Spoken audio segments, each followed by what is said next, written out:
Yeah, hello guys. Good evening, beautiful people, and welcome back to the football fan zone, guys. It's me again, your boy Timber Banks, guys. And on this today, on this evening, we actually have a watch along. We've got a watch along for you guys, and it is between the watch along. It is between England versus Switzerland. Yesterday, we saw the likes of Germany bow out. We saw Germany, bow out, and we also saw what's it called? Um, we also saw Portugal, losing out to France on penalty shootout. So it's really interesting. So, like we are doing, we deliver what we say we will do. We are back again for another watch along, guys, and it is between England and Switzerland. First of all, you all know how we do it. And please, guys, if this is your first time of coming across our page, our channel, please kindly smash the subscribe button and also like the content and join us because on here we build a platform and everybody is actually welcome. So I just hope the games gives us. I hope the games is a wonderful game. And I don't know why England seems to be doing this. Honestly, I don't see why they get to do this because we get to know the teams that are playing like hours, days before the day. And I don't know, maybe it's safe for them to do such a thing. I don't know. But that is what we've seen because I was actually thinking that there's a possibility that everything that was said would not happen the way it was said. But the honest truth is that everything that was said happened the same way. We had that it was going to be a 3-5-2 formation, and it has been like that. We had it's going to be a 3-5-2 formation. It has actually been a 3-5-2 formation. And the same people that lined up on that formation are the people we are actually seeing in this match today. So I want to look out for the lineups to call out the lineups. Looking at the lineups. But I'm sure few people would have the lineup actually. But just for formality, you're going to call it out again.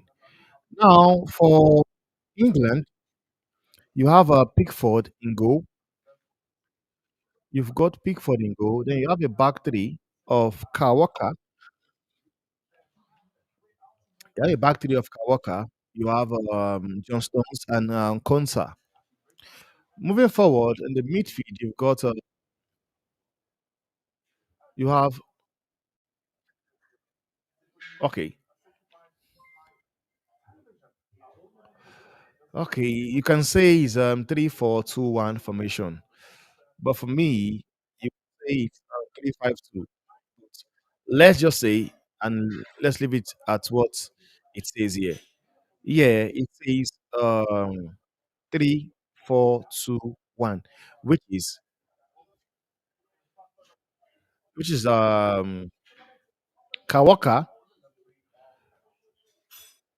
John Stones, and Konsa. They have a midfield of the midfield consists of Trippier playing as a wing back.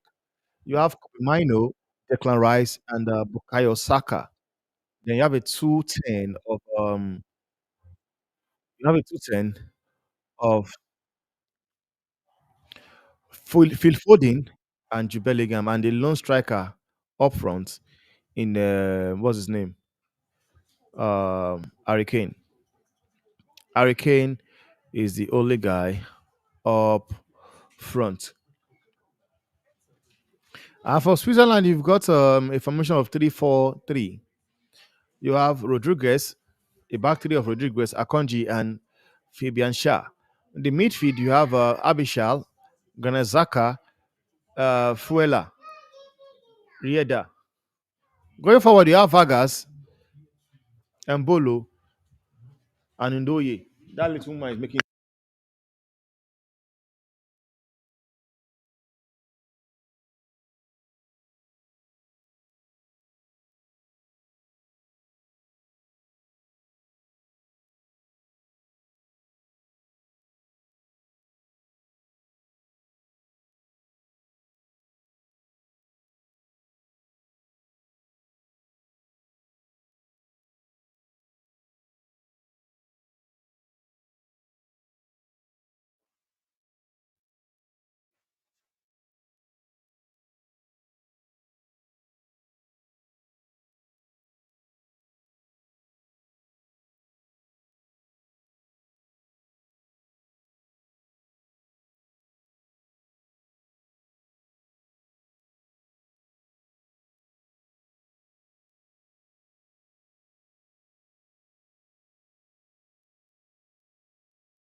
They forget that these people, they are young players. But people do not mind. They don't care. They don't care. And I've even seen somebody talking about Roberto Martinez and Cristiano Ronaldo like criminal. And like it's crazy. Like it's criminal. Like if you ask me, honestly, if we want to have a decent, let's have a fair conversation. Let's be fair and have a fair conversation. So basically, what people are telling me is this: Cristiano Ronaldo was the worst player on the pitch today because I don't understand how people be going in on this player since yesterday. You hear people talking about that the likes of Pepe, Ronaldo don't need to be in the team. And the question I've been asking, no one of them have been able to answer me. It's a simple question, and nobody have been able to answer me that question. What I ask is this: if you drop Ronaldo and Pepe, for who? For who? I can live with the fact that you want Ronaldo to be dropped or believe he's not in the same prime, like he's not in the same, same form like his prime. People get to forget that this guy is 39 years old. But yet, I watched the entire game yesterday. I watched the entire game yesterday. Ronaldo had no service. Let's be fair. He had no service. Every player he was playing with dropped stinkers because sometimes people come here online with their stupid agenda they've got to the player. People got and you have an agenda against this guy whereby allowed your biased agenda to, when you see the truth, you refuse to acknowledge the truth and the fact. And it is a disgrace, honestly. It's a disgrace. It's a disgrace. I watched the entire match yesterday. You cannot tell me that Bruno Fernandez gave one accurate pass to Ronaldo. I saw his very, very stupid stat on Twitter that was saying Bruno created the most chances of the game. And this is why I talk. I say it, Manchester United fan base are so fucking deluded. Like this stupid stats of most chances created. I keep asking myself, Who come around? Who brought up this stupid stats? Who brought up the idea of chance created? I watched Bruno yesterday. He did fuck all. Rafaelia was busy running up and down, taking on defenders. But what is the end product? Nothing. Because it doesn't make any sense whereby you as a winger, you run around, you beat defender, and at the end of the day, you cannot give a decent pass. And that is what Rafaelia kept doing the entire match yesterday. And this is why I said I was going to blame Martinez for not bringing on Jota. Honestly, for not bringing on Jota, it is actually a disgrace that you have on paper. On paper, let's be fair. On paper, when you look at that Portugal team that played against France yesterday, that team should be beating France 3-4. That is how good they look on paper. That is how good those players look on paper. But those same players can never be asked to put in a decent performance. You can't rely on them to do that and get a decent performance out of themselves. You have a player like Dembele. Dembele came into the match. Osman Dembele came into the game. I think in the second half or in the second half. And Dembele that came in the second half won the man of the match. He won the man of the match. If Portugal had probably win, I believe they would have given it to Pepe or Vintia because those were the two players I saw on that match. Now I see people talking about Cristiano Ronaldo, talking about other players, man. And I've asked, like, what football are these guys watching? I love Ronaldo, yes, but the honest truth is this: I will tell you, I don't believe you should be playing audio game. That's a fact. I don't. But the honest truth, this guy plays because nobody have showed the reason why he should be benched. And it's crazy. I see people talking about Ronaldo, Pepe, and Pepe, he was the best, like best Portugal player for the entire competition. Pepe, after Pepe is Vintinha, the best players of Portugal in this competition is Pepe. And Pepe, you could say, is one of the best defender in this tournament. And you get people blaming, calling out Pepe, a 41 years old that's playing way better than some defenders. It's 41. Should the case you don't know, should the case you don't understand. Pepe is 41 years old. He's 41 years. Now I see people talking about Cristiano, and I was asking myself, did they give this guy a pass? Did they put it in the back of the net? The only person that played a ball to Ronaldo was Francisco Conceição. He was the only player that came in and gave Ronaldo a pass. And that pass, like you all could see, because if you have watched football enough and you are not being biased to it, the ball was behind Cristiano Ronaldo. The ball was behind him. It's not like Ronaldo, he gave Ronaldo a pass that he could not score. Now I could see people giving their ranking, player ranking for the game. And it didn't make it like what I was seeing, I was asking myself what football people are watching. Because you have Rafael Leao that was rubbish the entire game, getting 7. You have the like of my Nuno Mendes that was rubbish. A decent pass, a decent cross, they can't even give. A decent cross, they can't give. And you ask yourself, what football are people watching? What football are people watching? And that's why I said, if I was this guy, I'm sorry, if I was Cristiano, I would just, dude, retire, man.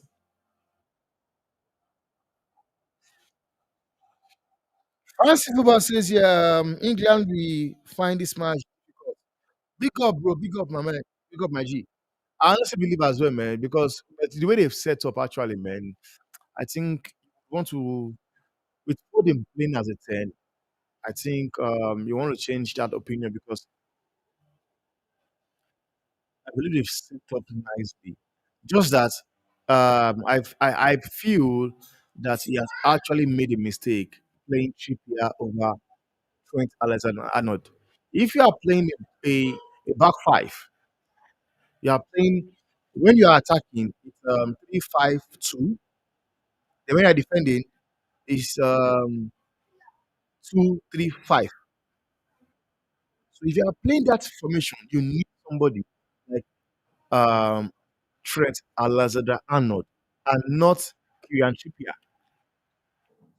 But I honestly believe the fact that you have a player like Foden and Bellingham, then I believe they will do a good job though. They'll do a good job. Good God, Magic though. God, some men. So that's the honest truth, man. Like people just need to just drop the agenda, man. I just leave people alone. I'm just happy that this guy is, man, he has left the team. You just have to just leave, retire from international football and just focus on your money. Continue playing your money, playing for your money, and leave this system alone. And what I said, I'll still stick to it.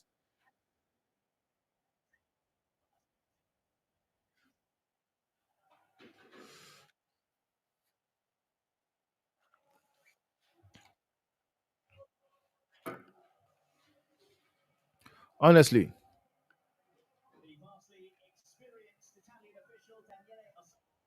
for me, I still don't understand why that they give that match to this guy to officiate. Michael Oliver and Antonio Taylor, they were both rubbish in that officiating. Though if I'm saying Michael Oliver was crap, I'll be lying because he had a decent game. He had a decent game, but Anthony Taylor was rubbish. I'm sorry, he was crap. His officiating was abysmal. Honestly, honestly. So for me, I believe now that is Cristiano not in the team and what's his name Pepe looks like they would have probably retire. I think now I will also see what this team does, and I'll stick to what I said. I said it. I was replying somebody on Twitter. I said to the person, I said, I don't think this Portuguese team are going to win any trophy anymore. And the reason why I said that is this. I know people are not really understand why I said that, but the people why I said that is this. When you look on paper, that team that played yesterday and the Portugal team Euros, that won the Euros in 2016, you ask yourself, which team is better?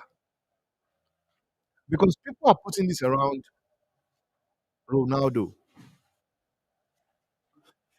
Because I want to understand, are you telling me that one person, just one person now, makes the entire players becomes rubbish? And when you look at the team that won the Euros and the team that played yesterday, that team that played yesterday on paper should easily smash Portugal of the one that won the Euros. But what does those players add that the players of these days of yesterday did not have? Those players, they had the hunger, they had the determination, they had the passion. They wanted to win something for their country. But with the likes of players that we saw yesterday play on Portugal, those players don't give a fuck. And we've kicked off here. Those players, they don't care. And that's why I said me, Rafael Leao, I don't like, man, I would take Bacola over Rafael Leao. When Rafael Leao started, when he started, he looked like he was going to, destroy football. Like I looked at him and I saw, this guy will be the next guy in the future. But man, watching that guy play football yesterday, I was so disappointed. You will take your players on the run, you beat defenders. What is left for you? Cross the ball. It does not. And sometimes you look at them, you ask the question, are these guys doing this thing intentionally? because they cross. It's either they cross the ball to the back or they cross the ball. It doesn't get there. And this guy did it twice. Mendes did it twice. Ronaldo made the run. He crossed the ball behind Ronaldo. The second one, Ronaldo made the run. He crossed the ball. He did not even get to Ronaldo. And yet he gets seven. This thing. I want to see Portugal play without the likes of Pepe and so guys, let me know your score prediction on this match, man. I mean just 2 minutes. It's England 0 and Scotland 0. Let's see what's gonna happen. Who do you think is winning the match? You think England is gonna win it? But I believe, like fancy football said, he said that England are going to find it difficult. I honestly believe England are also going to find it very, very difficult because this Switzerland side, well, it's one side. If there's one thing they've showed to us that they can actually play ball. They showed to us that, no, man, we are not here to just add up the numbers. We are here to, do something. So I believe,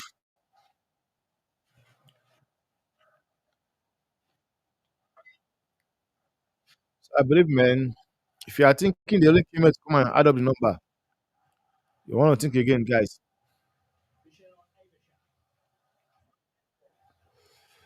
because they've indicated to us that, man, they are here to do something.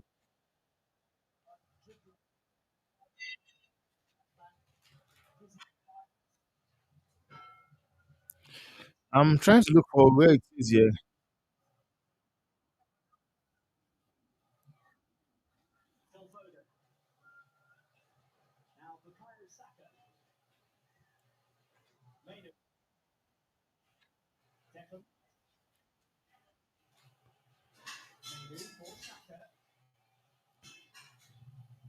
So is this a wing? This is what I don't understand. Is this wing back?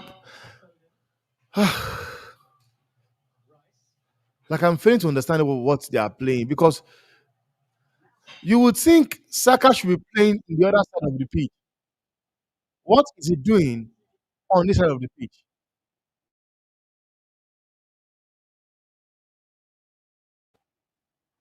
Well, it's interesting to see what they're all about, though. Um, Justin, he says here, Girona has set to sign Donny van der Beek for 500,000 euros. Like it's a disgrace how Manchester United have actually end the career of this player. It's like I feel so sad for this guy, man. I feel so sad for this lad because at Ajax it looked like the next thing. It looked as if he's the next best player, the next Modric. But Manchester United have been able to just end the career of this little boys like that. How much they signed him for and how much they let him go? If you know what it is, 500,000 euros, which is like maybe 480,000 pounds. That is what a player like Donny van de Beek is being sold for. A player like Donny is being sold for.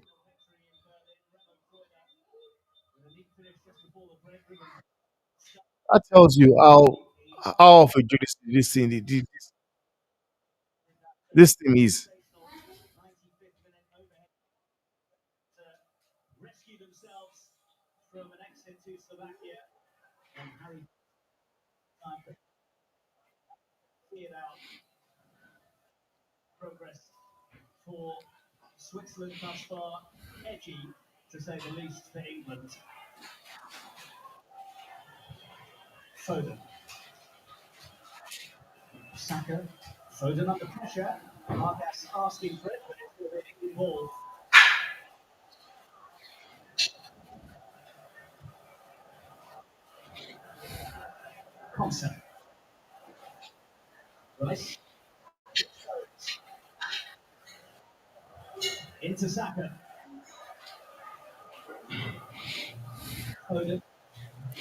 Honestly, with this setup England have come with, I don't understand what kind of setup is this. Honestly, I do not understand this setup, man.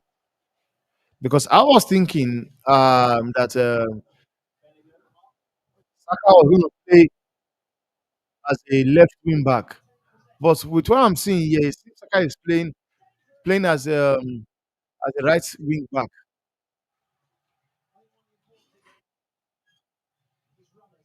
That doesn't make any sense to me.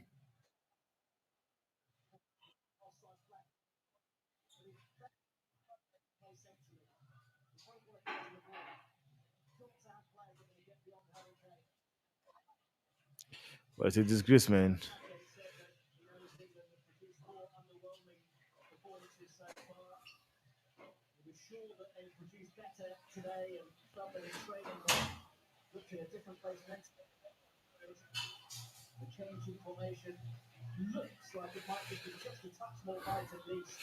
Um, Manchester City just won 30 million pounds for Ederson. Chelsea would be crazy.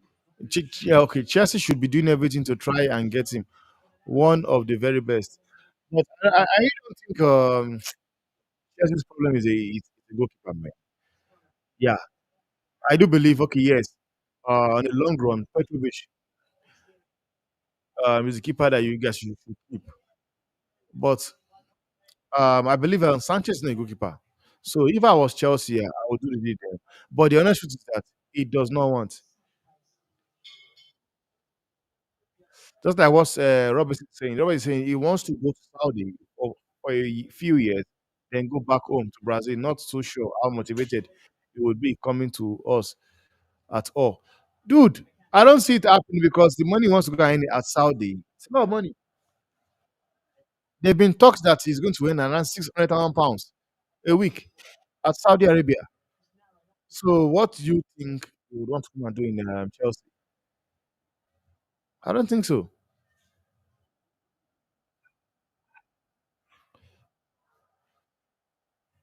I don't think you will ever consider coming to South Africa. Eh, to Chelsea, sorry.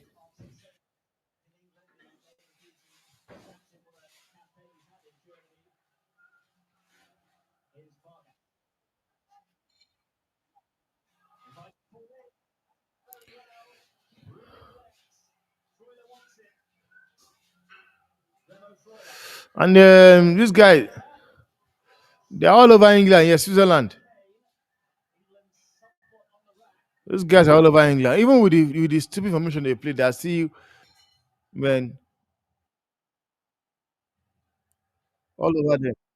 Now, they says here on the agreement of Donny van der Beek, it says just in the agreement between Girona and Manchester United for Donny van der Beek is based on add-ons and could go up to £4 to £5 million based on appearance this season. Also higher in case of more achievements. A permanent deal is agreed but subject to personal terms to be discussed next week. This is just this is bullshit. This is what you call bullshit.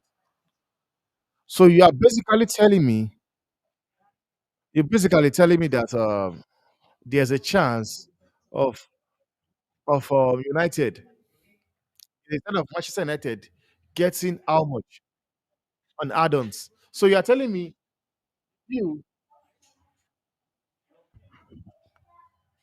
so you're telling me that the deal is £500,000, but the deal could actually go up to as 4 million.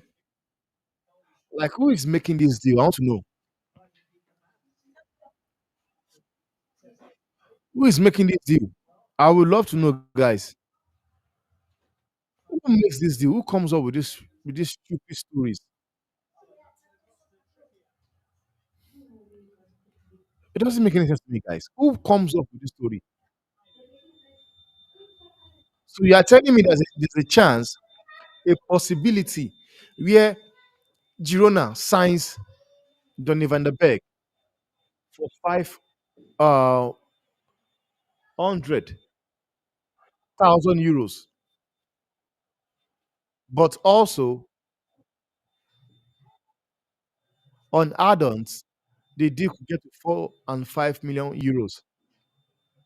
It doesn't make any sense. So you are basically telling me the likes of Girona would actually, you know, if it's based on appearance, they will keep playing him. They'll continue playing him so that it gets to that amount. Because if you are telling me that if Donny van de Beek, let's take for example right now, the add-ons, if Donny van de Beek can get can get maybe 30, 40 appearances in a season. If you're saying if you can get 30, 40 appearances in a season, then they get that amount of money. Then trust me, they're not getting it. Because if it's based on appearance, Girona are not stupid. They would not want to pay that money. They know very well that okay, okay, yes, if you pick this guy, we will trigger his that add-ons. So they will not. For me, this deal is just nonsense. It's a stupid deal.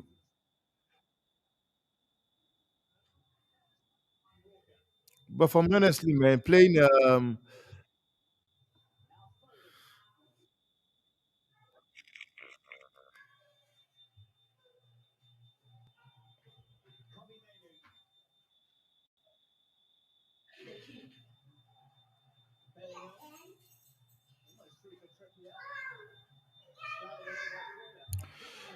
even with the fact that England are also playing, they are playing 3-4-3. I mean 3-4-2-1. They are still being they're still rubbish, man. They are still rubbish.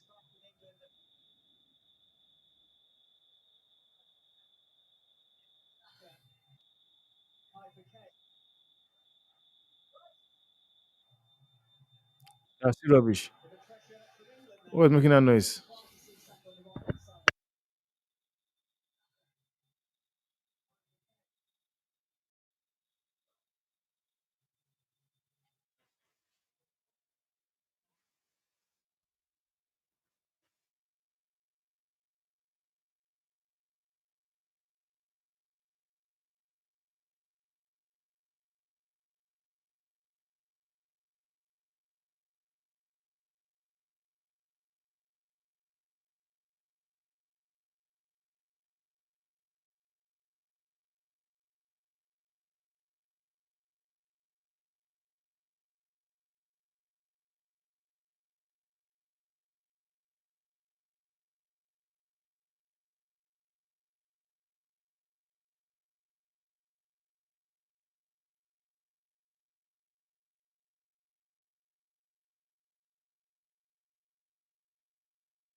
Well, for those people that is actually believing that they want to hijack the day, here it goes. Fabrizio Romano have confirmed it. Michael Olise will sign his contract at Bayern Munich after medical on Sunday. Sunday is tomorrow. Plan confirmed. Deal valid until 2029. Already been reviewed on the players' camp. Yeah, on players' campsite.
And this is coming from a Madrid zone. Eduardo Camavinga will be a starter for France, even if after Rabiot's return, his performance of Portugal was convinced everybody. I'm not surprised because this is something we see from Real Madrid. Man. Camavinga is a baller. Honestly, Camavinga is a baller.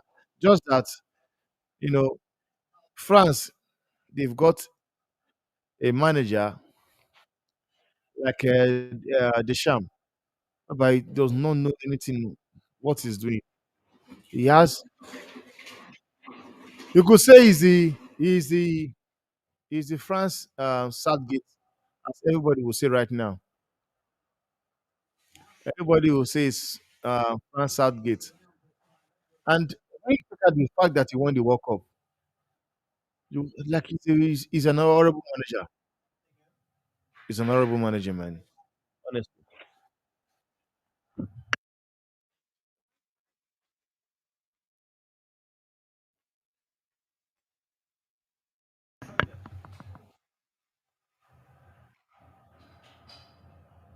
Kobe Mino.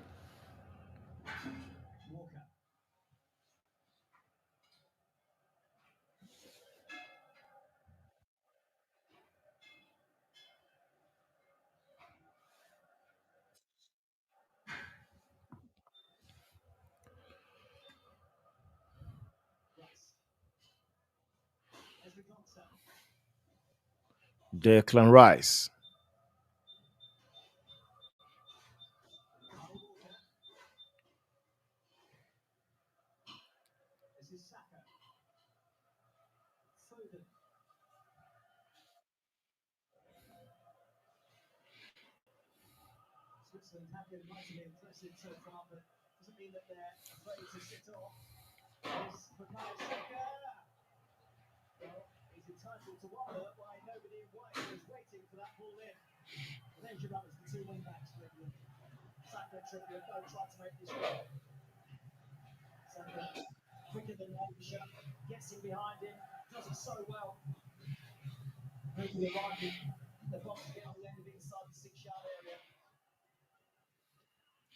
We also this nine goals was scored was nine off own goal was scored, and all of a sudden nobody's getting scoring own goal anymore.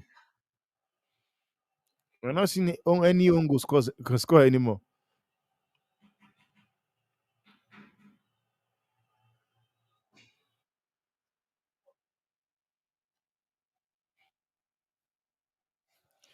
And that was terrible.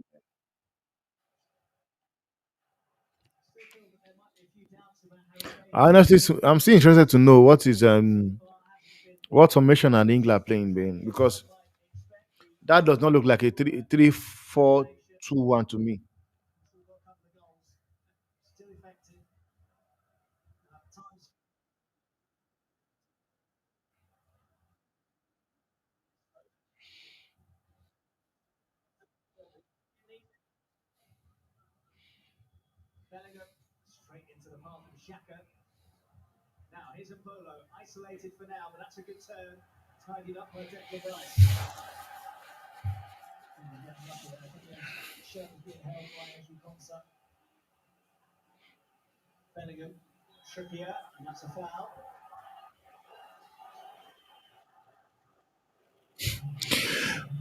Jimmy Carragher actually slammed.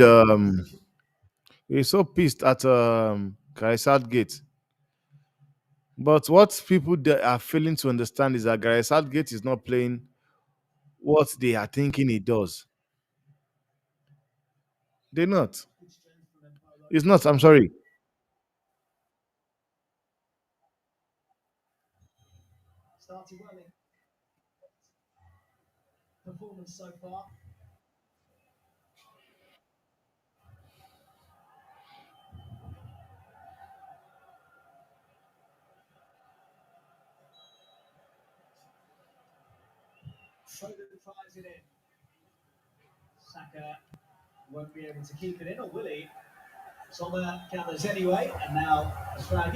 Mama.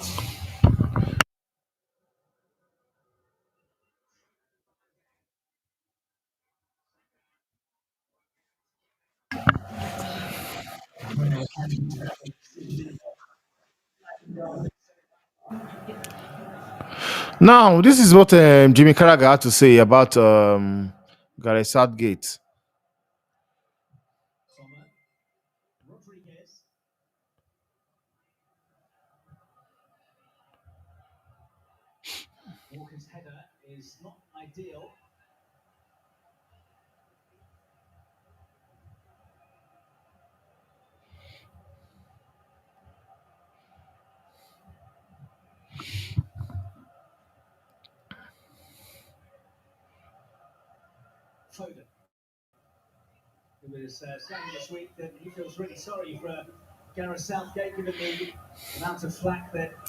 Now, this is what Gareth Southgate has to say. Yeah. He says here, guy Jimmy Carragher. Mbolo, what are you doing? Mbolo, eat this shot now. What the fuck are you doing? I said that Jimmy Carragher expressed is shocked after learning that Gareth Southgate is choosing to select Kieran Trippier to start at right wing back in Euros quarterfinal clash with Switzerland. And this is the game we're watching right now. Then he went on to say England manager Southgate opted to change his formation from 4-2-3-1 to 3-4-3. 3-4-3. That is 3-4-2-1, not 3-4-3. 3-4-2-1. Now, what he's saying right now is just blabbing because when you look at what I am seeing on the page, I am not seeing 3-4-3 or 3-4-2-1. What I'm seeing on the page, I am seeing 4-2-3-1 still. I'm seeing 4-2-3-1 still. So if you're thinking that they changed submission, it's a lie.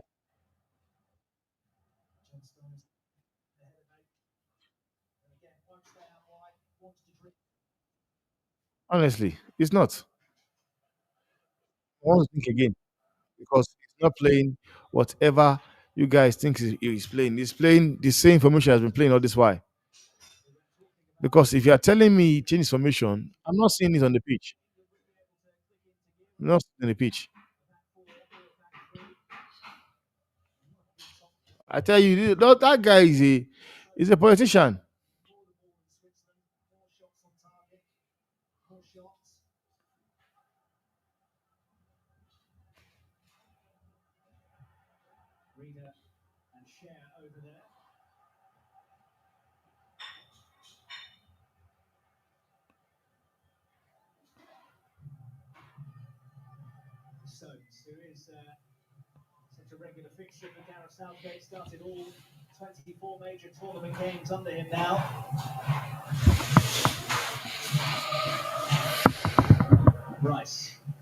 Played every minute so far before the quarterfinals have covered the most ground At least for me, I can understand that people are talking about Gareth Southgate, choosing choosing Harry Kane over not making substitution or keeping Harry Kane and probably Bellingham, Foden or Saka.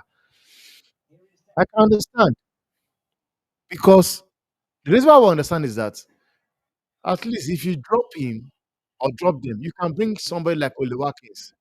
You can bring in a player like like um Ivan Tony.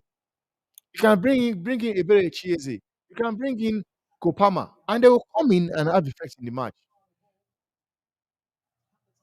Just like how France brought in the like of Osman Dembele yesterday, and it changed the entire game. It changed the entire game. Sometimes the reason why you make substitution is for a player to come in and have an impact. And that's why me, like, whatever you say, I blame the manager. Like, what's his name? Roberto Martinez. This substitution immediately was horrendous. Horrendous. And people were talking crap about Bruno being subbed off. It was crap anyway. He was not playing well. Just that the players I felt that is not out yet now. It's not out yet. All these referees will just piss you off, man.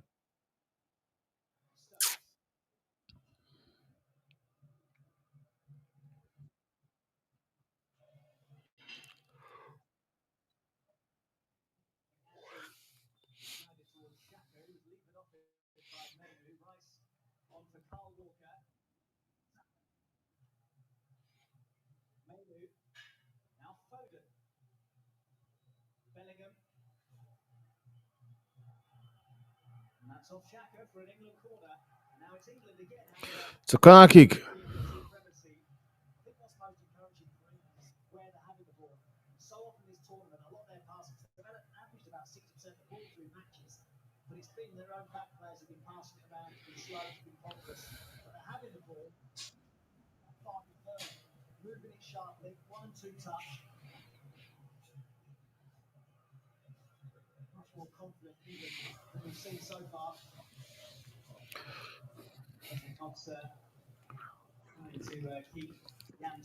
The only changes I'm seeing here is Guay coming in for what's his name? Is Konsa coming in for Guay. That's the only change I see here.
England, come on, play football, man.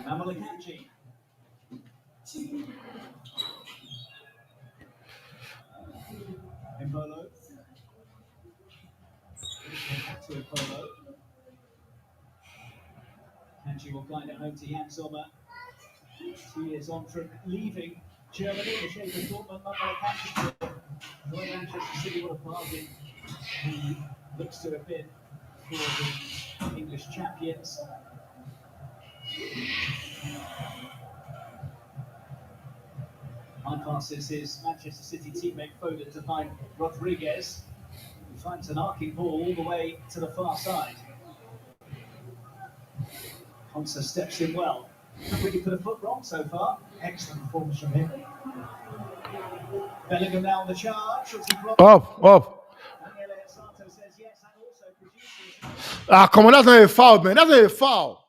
What the hell are you doing?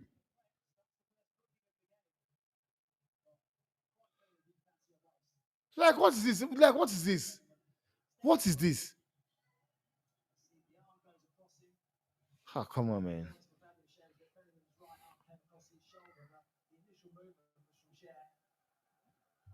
Have been seen as below Akanji and Elvedi in the pecking order of centre halves, but he's played every minute here in Germany, and Nico Elvedi hasn't seen any action so far. He and Akanji amongst the back line, trying their club trade in England, share with Newcastle United. Might be up close and personal with club teammate Kieran Trippier. Here's Manu, meanwhile, leading the charge for England. Now, Kieran Trippier. Reflection on the ball in. I wanted a handball.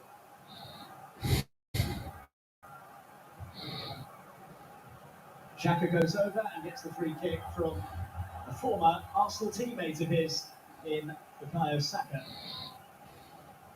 Brilliant from Kobe Mainoo initially. But that was a good run from Kobe Mino, though. Trippier once again, though, on that left-hand side. They want a handball. It is a handball, quite clearly, arms above his head. Outside the box. They won't go and check it. But Trippier wants to keep coming inside. Just going back to Kobe Mainoo, the way he just lets the ball run across his body and breaks that midfield line.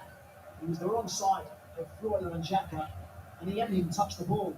Fabulous awareness. England have come, they're burning football.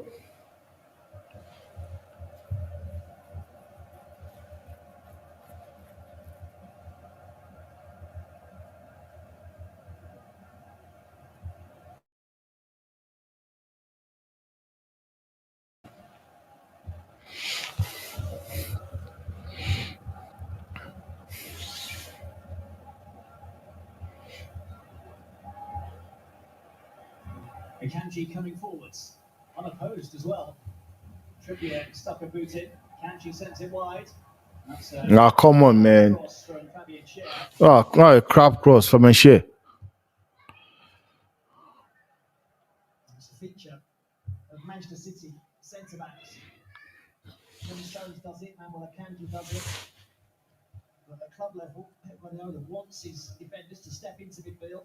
Just saw it from Manuel Akanji, the way it just opens up the picture and he does make that move into midfield.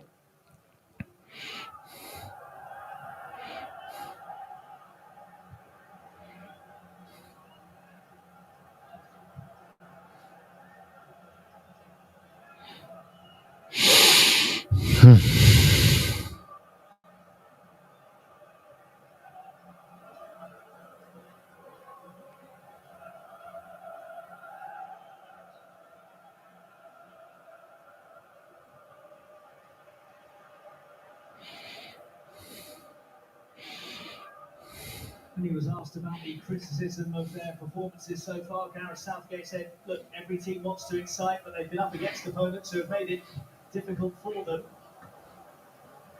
Didn't promise that you would see a spruced up England today, though, in the way they went about their business. And you can argue with that, even if they haven't found a way through. I've not seen anything about England, man, that impressed me. I don't understand what the commentator is even talking about. Saka towards Bellingham, who I think tried to let it run, but actually got something on it. Clever idea, actually. Dangerous ball, any sort of a touch. Makes it incredibly difficult for the goalkeeper. It's a wonderful skill as well. Got some hugely talented players in them. They haven't played as a team up to this point, but this is their standout performance at this Euro. Change of shape, definitely working. Freuler, who so far hasn't had quite as much influence as he and Granit Xhaka normally do in the middle of the park.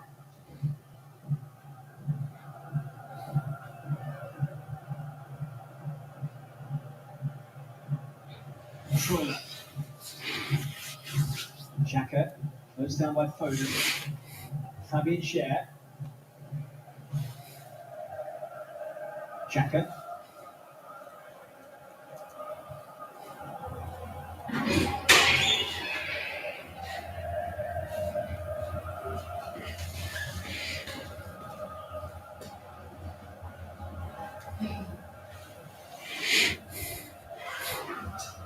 Reader.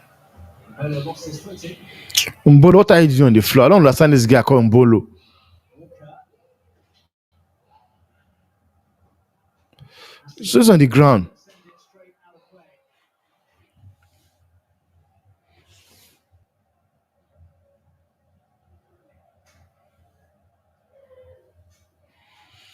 I'm waiting for to see what England and their punditry says,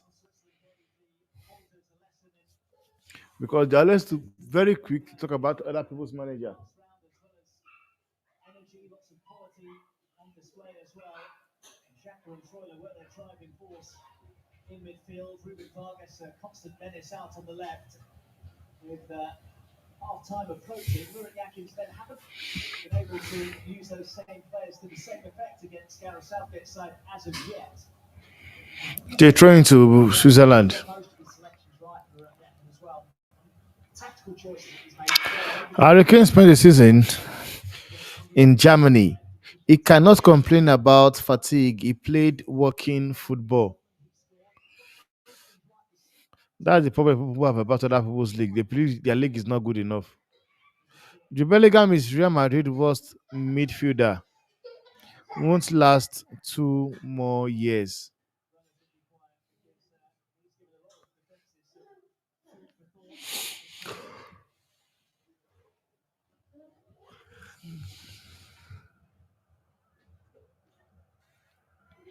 England players are not moving into are not moving in inbox. They need to anticipate and make the run. Almost ducking under that. Akanji safely to Zoma. Now I agree with that. Pogba, What I would say is that Hazard, Neymar, they gave their team flair. the intensity of the game, too many shots on goal. So not mean that they were solid players, though. Switzerland have netted 7, all from different scorers.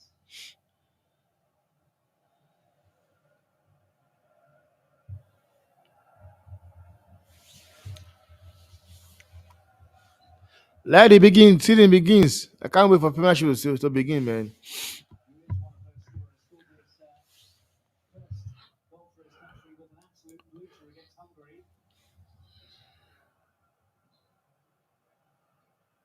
Saka.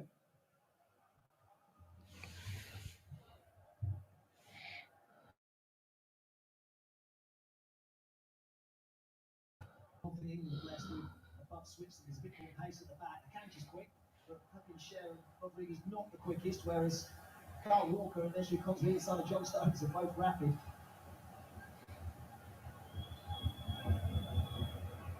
Walker.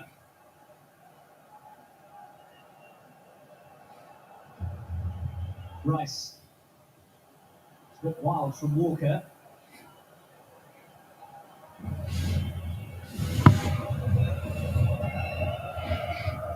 Feels as though England have upped an attack from what we've seen so far from them in Germany. Switzerland have slightly dipped below what we've got used to seeing from them.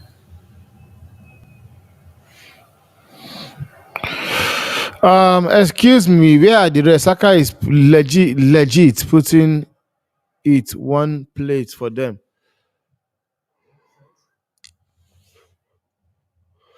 I think we are doing better than the other games. Not gonna lie, Saka, mine looks better.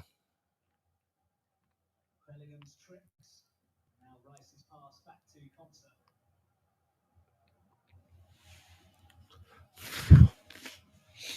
Maybe looks very much at home in that midfield, having only made his first start of the tournament against Slovakia.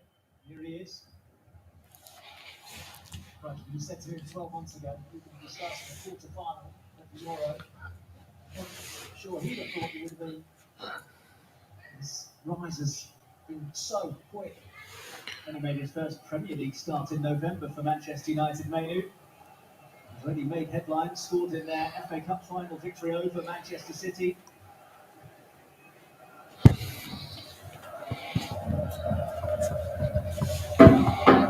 Foden. Trippier. Now Rice. stones. They've been talking about Bruno Fernandez going to Al Nassr or Saudi Arabia. Do I believe it's going to happen? I don't think so. Maybe picks it up now. Walker, Honestly, I don't think so. Saka, nice drop of the shoulder. His hit wasn't ideal though. It will come back towards Carl Walker. Like, if you honestly ask me, I don't think Well, the Swiss papers it were will happen. very bullish about their But one thing chances is that you here. can never tell, though, But because I will be here saying, confidence in them. you Also, know, I'm not surprised given their performances and the it squad will they've happen. got. And it's going to Papers happen. echoed that, saying they've really shown their conviction against the big guys But week as it on is week. right now, I think Bruno also wants more money, man. To the group stage as well. And no doubt that they can expect with half-time approaching. They will not have too much to worry I about. think Bruno Fernandez wants more. He wants increase in salary. Rice. Esri Konsa. Trippier. You nigga. Foden. Bellingham. I think they'd like to get Foden on the ball a little higher, England. Also, Harry Kane involved in the game higher up as well, rather than coming deep all the time. Other than that, Kenny Southgate really pleased with what he's seen in this first half. And Saka doubled up on, so offloads to Walker. Foden, laid off for Rice. Man, this boys are a terrible match, man. That boring game, man. This is what I don't understand, man. This team, ah, And still Bukayo Saka gets the wrong side again. Goes down, maybe it had to go. Corner is in. corner kick. Saka, stand up and do better, man. This is the big danger for Switzerland. Saka against Asia. And a couple of nibbles. He can't really make a challenge because otherwise he's going to get a penalty away. What a block that is from Granit Xhaka on angle as well. Well, if you're England, keep feeding Bukayo Saka. Last minute of normal time in the first half. First half, 4 minutes to go. I'm sorry, it's been a crazy game, man. I'm just busy yawning here. This game is boring. Foden and gathered It's safely by boring as hell.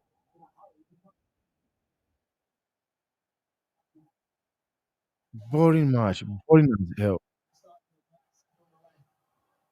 Kane having a nibble over the corner. Yes. Through. Come on, man. Vargas. What was that? Added on time at the end. Not additional time. That's the end of the first half, guys. Switzerland That was terrible. That was hard to watch. under too much pressure. Gareth Southgate That was hard to watch. appears to have improved 0-0, guys, for in first half. that code. Yet though, it's still Like, it's crazy whereby I was expecting to come here and watch football.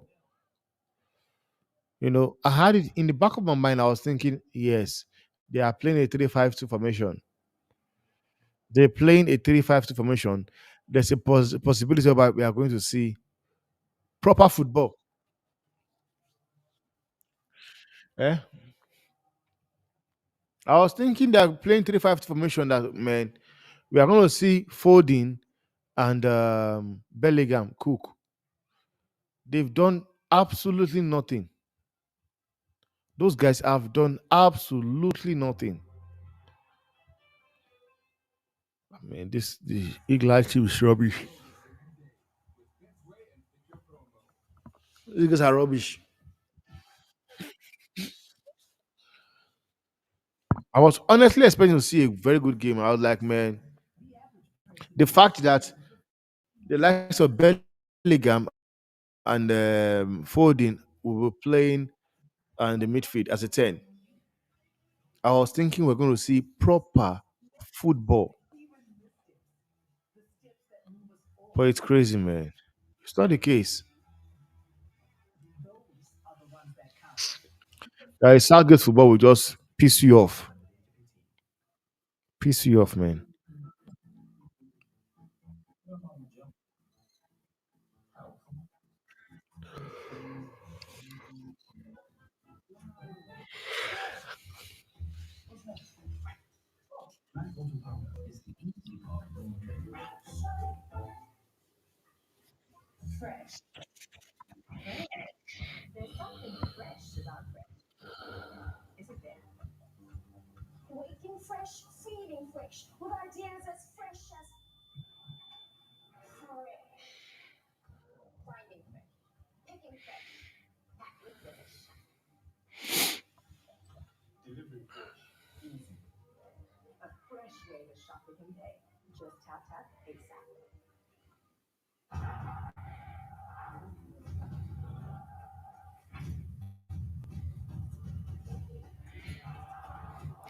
That was terrible to watch, man.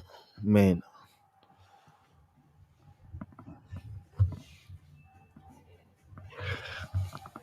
But the question I want to ask is this, guys. The question I want to ask is this: why is it that the performances we see from the club players like Cancelo, from Bernardo Silva, especially Bernardo Silva at Manchester City, we don't get to see it in the national team.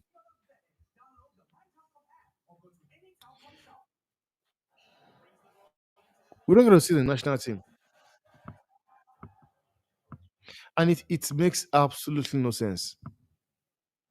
It does not make any sense.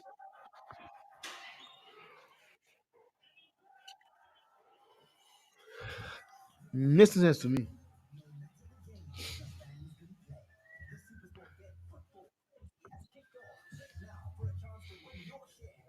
Because things you will see Bernardo Silva do at Manchester City, you would expect that same level or that same, football from him at Portugal, and you will never see it. He goes missing. That guy goes missing.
England expects is a familiar refrain in the country, and the supporters would have been hoping for a lot of what they've seen so far. Switzerland have been mightily impressive so far, but doesn't mean that they're afraid to sit off. Is Bukayo Saka? No, he's entitled to Now, this is what this guy is saying. Sometimes I don't agree with what he says, but sometimes, man, it speaks sense. You know, because you want to say anything you want to say about say whatever you want to say about Hurricane here. Has he been given the pass? He has not. Has he been given a pass? He has not. This is what he says. He says Kane is our Ronaldo. If he does not score, he's not actually that good for the way we want to play. And that is honest. But the thing is that are they playing into Kane's strength? They're not. If we are being fair, are they playing to Hurricane's strength? Because just look at it. He has been isolated. He has been isolated. He has had nothing to do. But it does not mean that now because Hurricane is not getting the ball means that he's a flop or is not in the game. Like he's a striker. It is left for the playmakers to locate the player.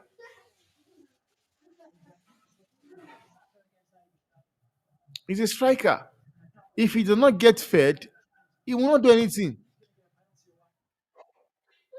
Which is why sometimes people when they come with their argument or talking crap, I just look at it and it doesn't make any sense to me.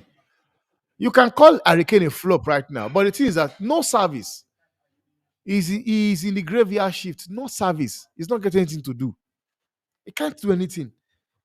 For him to score a goal, you have to cross the ball to him. Get the ball to him.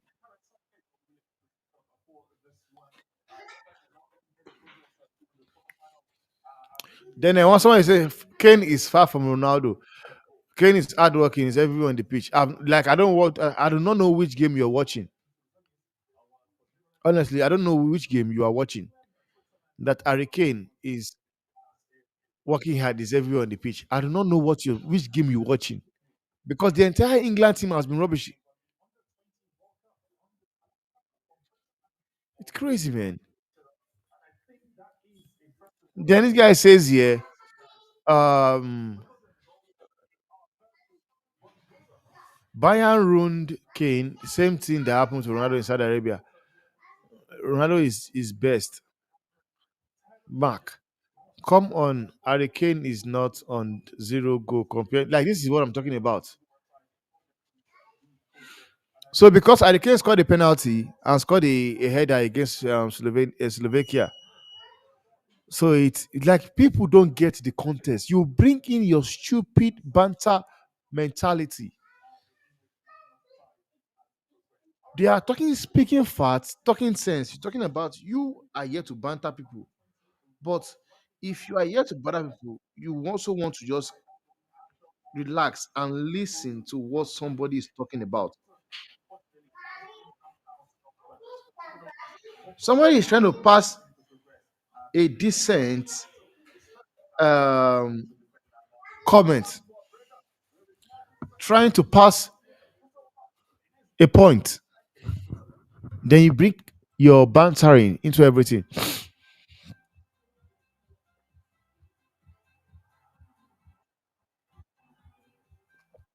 Now it says here, look at this one. It says here, Kane is always constant. Like man, people do not understand. I do not know which football people are watching.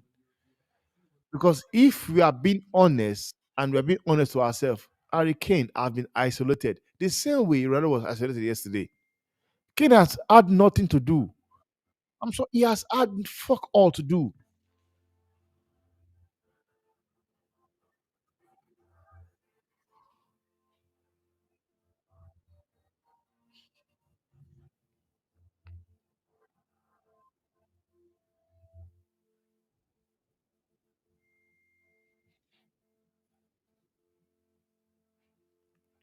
This is where you know that some people,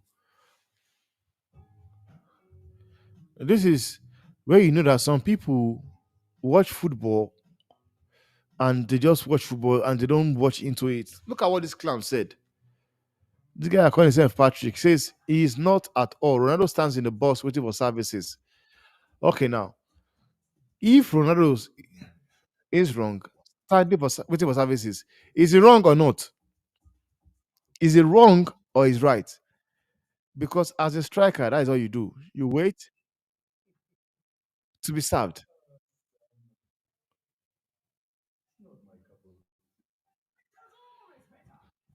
Huh?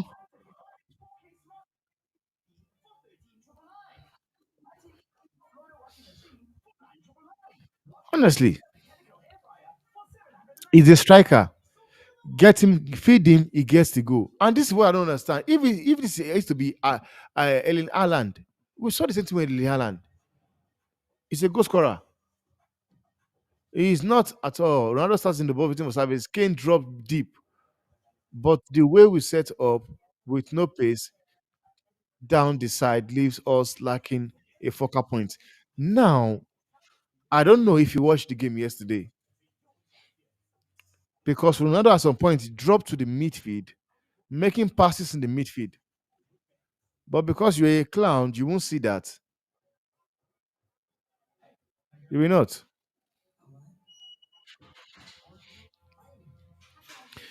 Ronaldo actually delivered for Portugal and everywhere else he has been. Complete disrespect to an all-time great. I have acknowledged the same as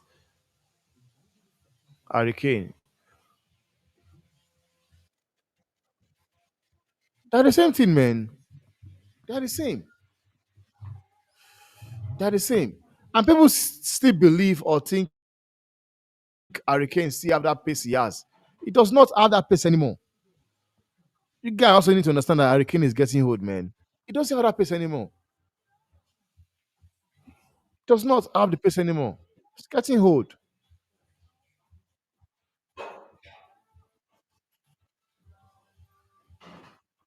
Let's not act as if Harry Kane is still that a light player. It's not. It's getting old.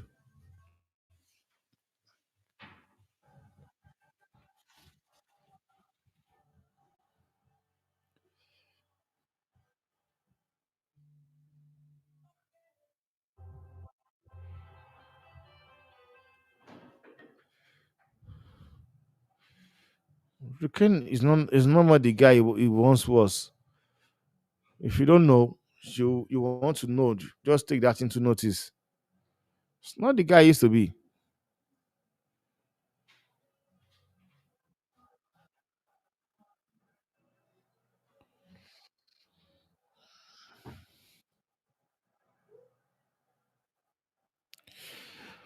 And we are coming out for the second half, guys. We're coming out for the second half.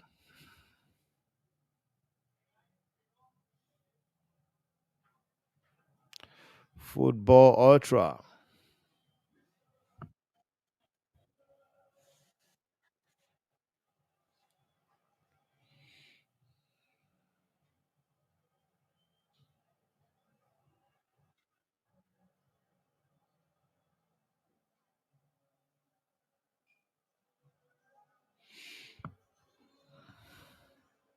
So nothing to separate England and Switzerland at the interval in Düsseldorf. Coming out for the second half. It's still 0-0, by the way. Was settled by penalty kicks in the third place playoff at the Nations League finals in 2019. Both the distance penalties involved in Yeah, their it's Southgate. This guy's a clown, man. Euro campaigns at the last edition of the competition. Granit Xhaka slightly delayed coming out for the second half. We'll wait to see if there are any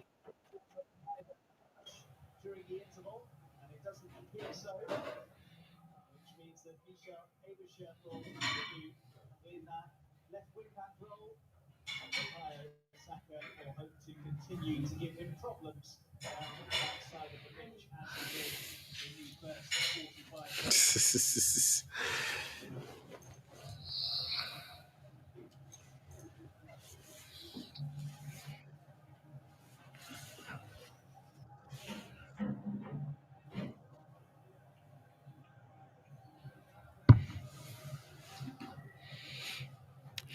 We are back on the pitch, and Australia will kick off the game, man.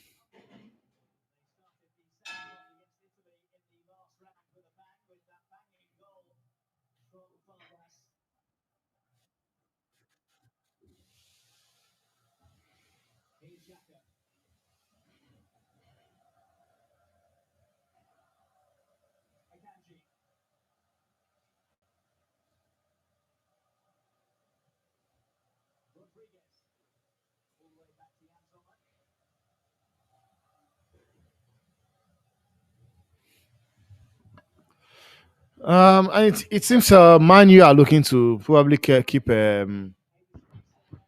Amrabat.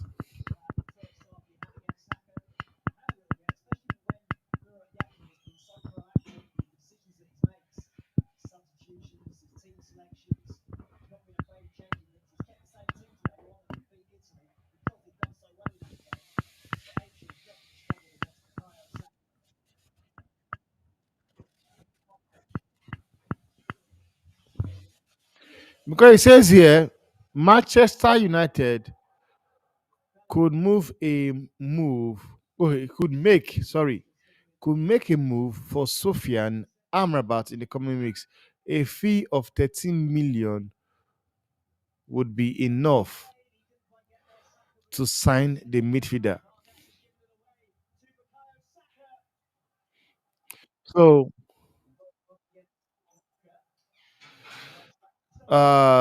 these days Manchester United now they believe that whatever amount of money they want a player for is what the player is worth. They do not consider if there's a possibility the club will not want to sell that player for that amount of money. So what is saying here, they are so sure that they are going to get Sofian Arab Amrabat for that amount of money. £13 million.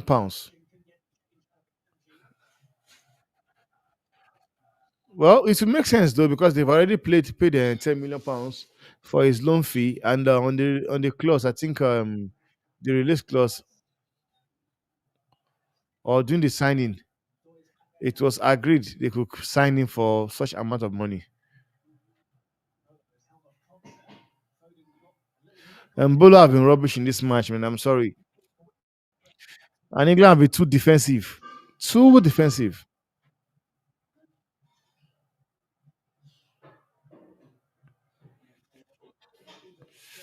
Now somebody is asking a question here. He says, people who call Bruno creative have zero understanding of the game.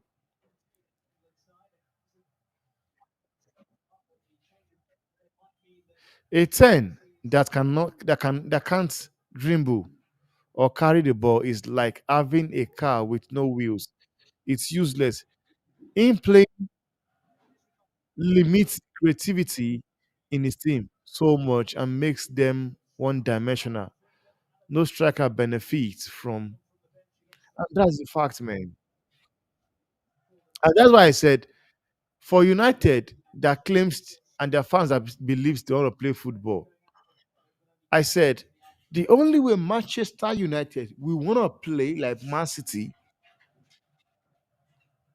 if you are dreaming or wanting to play like Manchester City, then the likes of Bruno Fernandes needs to be sold because Bruno is a 10 that cannot dribble, he cannot carry the ball. All he believes in is Hollywood and hospital passes. He cannot carry the ball, and there's no way a striker will benefit from it. And we saw it. We saw it with Rasmus Hoyland. We saw it with Rasmus Hoyland. We saw it with Ronaldo, and we are still going to see it again in the coming season. This is why if Manchester City believes if Manchester United believes they want to play good football like Man City, then they need to sell Bruno Fernandes because he's not the guy they are looking for. Because all he do is just shoot, cross the ball. And that's why I said that start, you know, whenever they call it, they say he has the most chance created. Most chance created. But when you go look around, you ask yourself, who is their striker? How many goals does their striker have? Because growing up, all we knew was we knew a playmaker and we knew a striker. We knew that a playmaker is somebody that provide assist for striker to get the goal.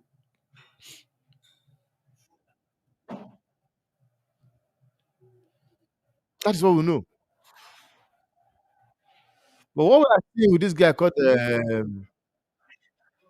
Fernandez, I know he's not.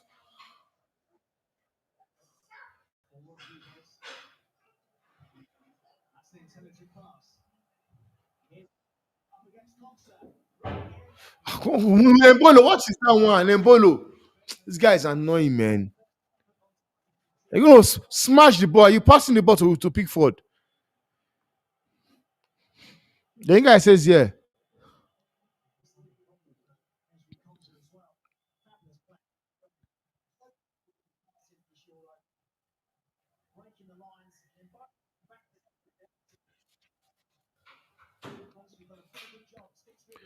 Because this is what he said. Yeah, he said, Bruno, and I honestly want people that call Bruno Fernandez a creative player, has more chances created. I would love you guys to please explain to me how have you guys come about that? Because I've watched Bruno play football. It does not look creative to me. Honestly, it doesn't look creative to me. And this is why I believe if Man U, honestly, when I play with like what they say they want to do, then they honestly need to ship him off. Because I'm sorry, Rasmus Hoyland is going to will suffer in this season we are entering. He will suffer. And the worst thing is that the media will keep coming for him. The English media will keep coming from Rasmus Hoyland. That's an upside. So last man, you did not understand it's an upside. This guy is a clown. So the referee had to come and like to officiate and call it an upside. So the last man was there. Man, all these referees, man, they can be very annoying.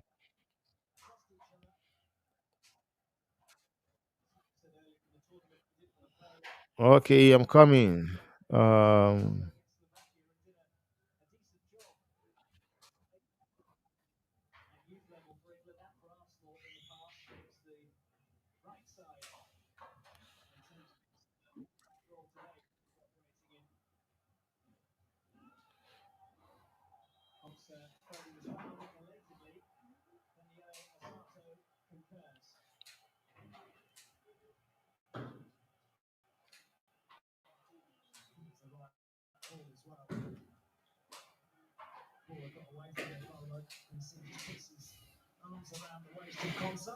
hmm.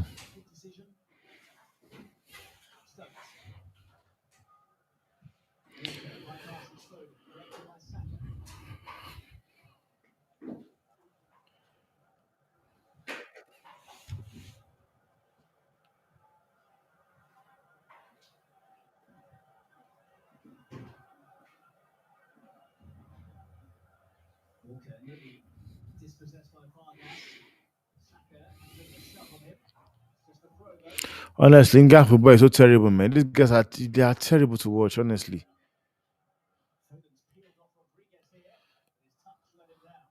they are terrible to watch. Honestly,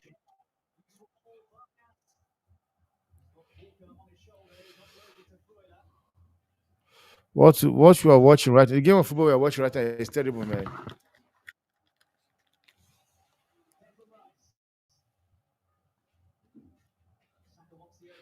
Yeah, yeah, I'm good. I'm good, my G. I'm good. How are you? Okay,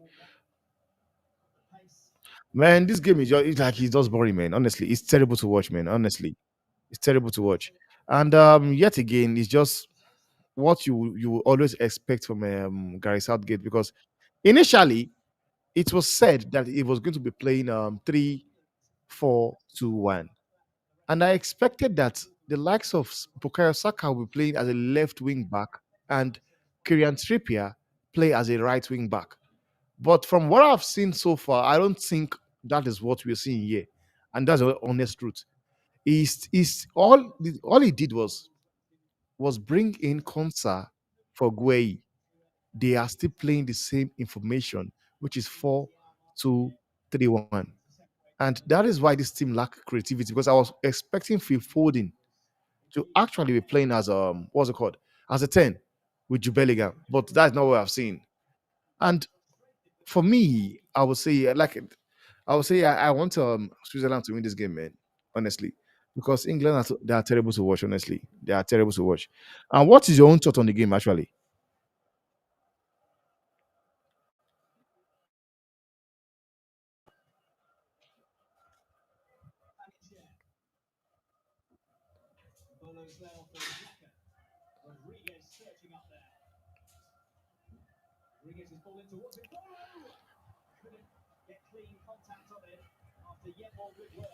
Yeah?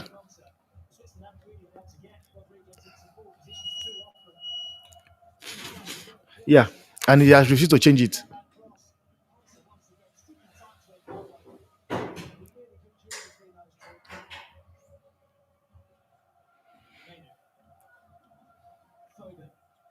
Yeah. No, one thing for me, I never believed it was going to get this sack actually. I've never for once believed that they are looking to sack Gary Southgate if he does not perform. I don't think so. And that's the honest truth. Because one thing is this, people, no matter how people want to criticize this guy, there is something Gary Southgate did to this national team. You know, this guy was able to make the England what it is, whereby people want to come and play for England, because normally before we don't see it. England they were crap. He was the one that came in, changed everything, and he has been given 2 years contract. But the honest truth is this, man. This match, this guy has talent on the bench. He has talent on the bench. For me, you could say the likes of Foden should be benched for me, because Foden have not been the guy the entire competition. He has not. Foden have been dropping stinkers about stinkers. Harry Kane has been dropping stinkers about stinkers. Even the Jubellingham that looks like the one playing has been dropping stinkers. Just that sometimes it just comes around and scores. But it's the when you look at the overall game entirely, he has not really lived up to expectation. He has not given you like what you really expect from a player. He has not, and that's the honest truth. Coming like this guy, I cannot believe you have the likes of Ivan Tony on the bench, Olewakis on the bench, Kopama, Iberechi Eze, and these are players whereby when you have people, someone like Kopama, I watched against people they gave the man of the match to Bichu Peligan, but people does not understand who actually won that game. Kopama won that game because I said I do not want Kopama to come in early, because I knew if he came in, he was going to change the game and they will score. I knew that for a fact. And he came in like you don't need a blind person to tell you. People like Postcos was talking about Kobe Mino. Kobe Mino allows you play football. But for Postco forgot, to understand that they needed a creative player like what's his name? Kopama or Foden. Foden has not been I don't just know, man. I don't know if it's the Man City's thing, because if there is something I've also noticed is this. Every player that plays for Man City, whenever they go to the Nations Cup or the nation side, they become rubbish. I've seen it, and I was even calling it. I said yesterday, the likes of Bernardo Silva, you don't get to see anything. You don't get to see brilliance from him. You don't see it. You look for it, you don't see it. The likes of Cancelo was okay yesterday. The likes of you can put Phil Foden in it as well. Excuse me. You can put Phil Foden in it. So I don't know if it's a system team that affects players from Man City not to be able to do well on the national side. But right now, this guy called Southgate is making a mistake, because now he's using the fact that Phil Foden is the player of the season in Premiership to rate its performance, to put him in his team. Whereas you have people like Anthony Gordon, because for the likes of Harry Kane to function, there's a reason why Harry Kane functions when he plays with Rashford, is because he drops deep and Rashford has space. I'll tell you, if Rashford was in this game, they'll probably be leading, because there's something he offers. And the same thing, Anthony Gordon can also offer that in this game. But I don't understand how outside guys Southgate left Kopama in the bench, left Ivan Toni, Oli Watkins, left Eze, and playing this eyesore we are seeing right now.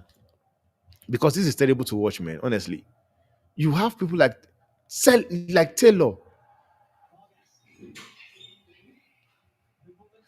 Yeah, at his disposal.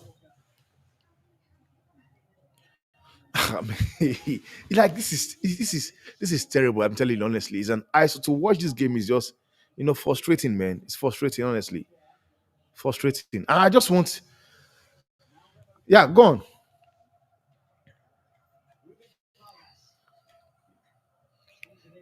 Yeah, yeah. Yeah, no, no, no. They can win it. They no. For me, I want them to win it, man. And I believe if they can get a goal, yeah, they'll win it. Because man, I don't know what guy Southgate is waiting for. I don't know what he's waiting for to make the substitution. I do not understand. Maybe he wants extra time on penalty and everything. But you've got enough talent on the bench that can actually win you this game easy. Like you've got talent on the bench that can come in and change this game. And all of a sudden, England wins the game. But I don't know what he wants to do. Maybe he's looking at the fact that we've had penalties with the likes of France, Portugal, and Slovenia. They've been penalty shootout, but it does not mean that the fact that you have you have penalty, it will favor you. Penalty is anybody's game. I keep saying it, like once a game gets to penalty, it's anybody's game. There's no team that is this like good. Yes, your goalkeeper yeah, your goalkeeper might be astounding. It might be like incredible, like Emiliano Martinez, whereby I know for a fact that when it comes to penalty shootout, there's no way he's saving one or two. That is how good and how confident I know I am for that keeper. But I've seen a situation whereby the keeper is busy saving penalties, and his players are busy losing theirs. So the fact that you think your keeper is confidence, and for me, I don't really think Pickford is a better goalkeeper when it comes to penalty shootouts than Jan Sommer. Sommer that guy is a beast of a keeper. But sometimes he does not get the hype he deserves because probably he did not play for the top club in the world like your Premiership. Because if there's one thing England do is England they are good in hyping things up. They will hype a player that is just coming up. They'll hype him and make him look as if man is the prime, Carrick. Just like the way they are doing with Kobe Mino. Kobe Mino is a baller. He's a baller. Yeah, it's quality. Yeah, but I don't want this hype. This hype they are giving to him, it will not allow this lad get to the potentials he can get to. Because look at Lemmy Yamal. When you see Yamal, you are seeing pure raw talent in Lemmy Yamal. And this guy is just 16 years old. He's 16 years old. I hear people talking about sometimes they talk about the likes of Kobe Mino or Ganacho is a young lad. People should know how they criticize. Dude, man, what do you do with somebody like Lemmy Yamal? Like that guy. I watched him play and I fell in love with him. He's that good. He's a baller. And Kobe Mino is a baller as well. And I know he needs to be protected because of this thing of hype. Because you and I will be talking about his quality. We know his quality. But how about this hyping of a thing is getting to his head? You might not know. In this match so far, him and Saka, you could say they are easily the best players on the pitch. Him and Saka, you could say they are easily the best players on the pitch. And you say something about you're an Arsenal fan. Now, I want to ask you something. The signing of Calafiori, do you really think you needed Calafiori in your team?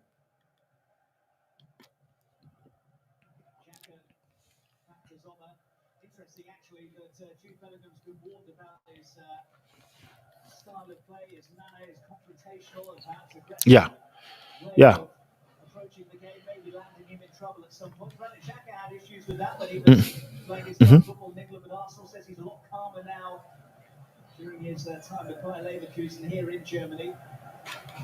Yeah,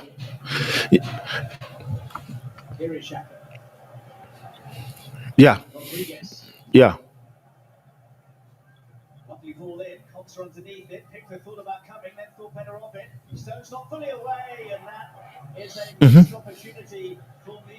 Yeah, yeah, true. Yeah,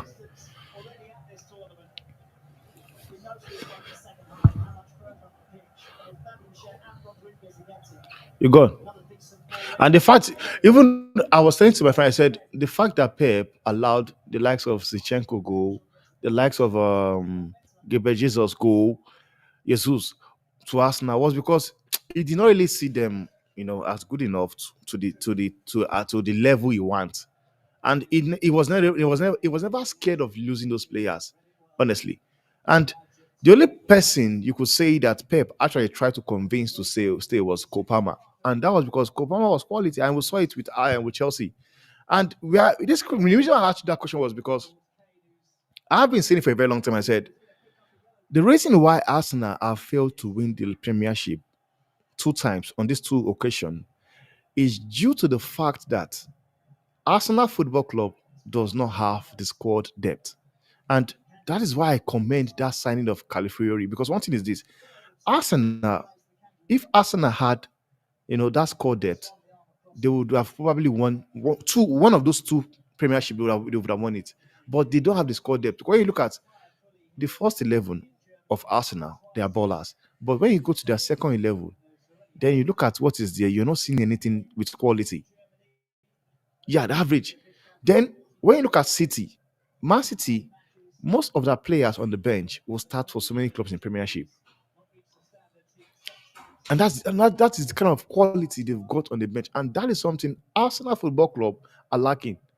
And the signing of Califiori is a good one, but yet again, I would advise Arsenal should go for probably a player like Eberechi Eze to cover up or to be, because one thing about Eze is that Eze plays is very he can play as a 10, he can play as a 7, he can play as a 11 at the left as well. So it will be as an advantage whereby it can give those core depths to when Saka is having a bad game, when Odegaard is having a bad game, he can always come there to cover.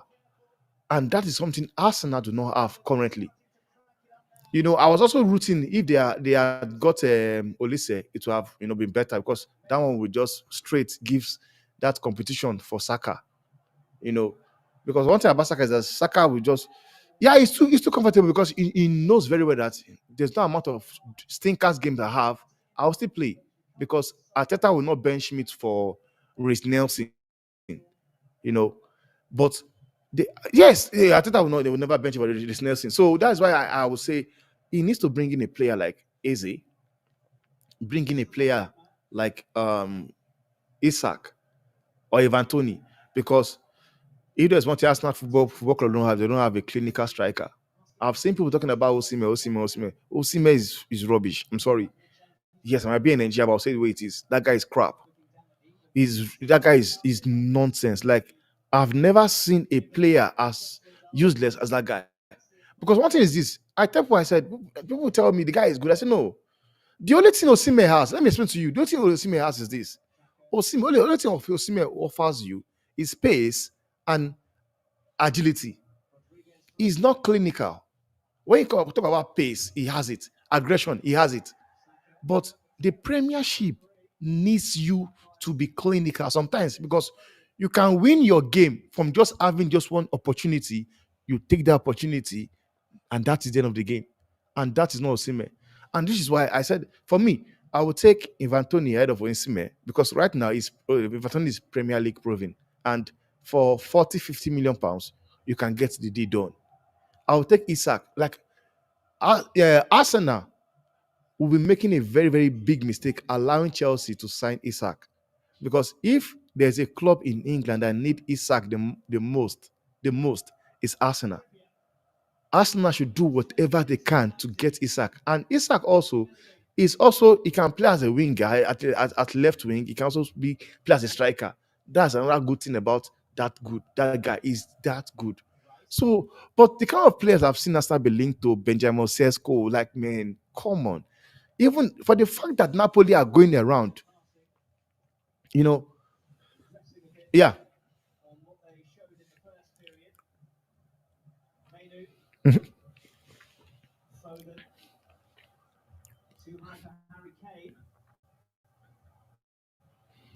Yeah.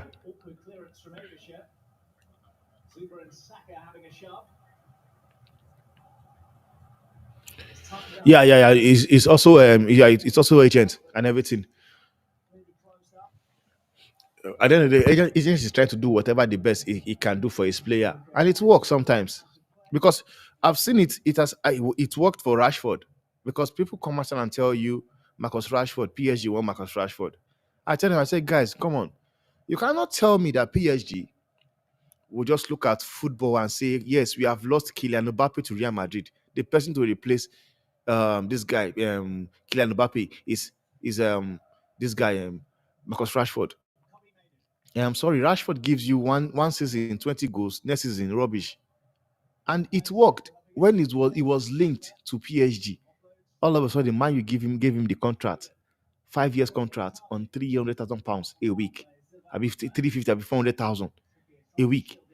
Is earning the same amount of money you get people like Haaland is earning, the likes of Kevin De Bruyne, and you can see it in their performances in their game. But with Rashford, you don't see it. You do not.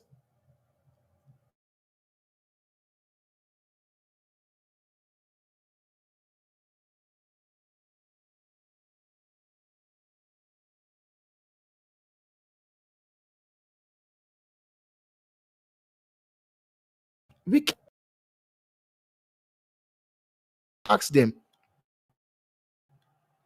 would you take 60 million pounds, 70 million pounds for Rashford? They tell you no, they believe it's worth more than that. And I tell you, I said, come on, if I see somebody that would offer me 60 million pounds or 70 million pounds for Marcus Rashford, I will take the money fast, fast. Because that guy is, I'm sorry, man. You cannot really rely on Rashford. There was a time I saw some stupid links linking Rashford to Arsenal. And some stupid Arsenal fans were like, man, we can get him and change him. Look at Kai Havertz. I was like, so you in your mind, you think you've changed Havertz?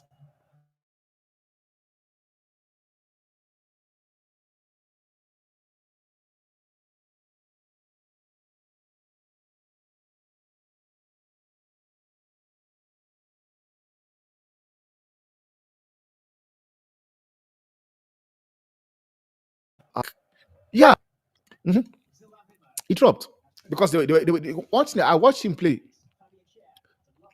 Yeah, go on, I'm listening.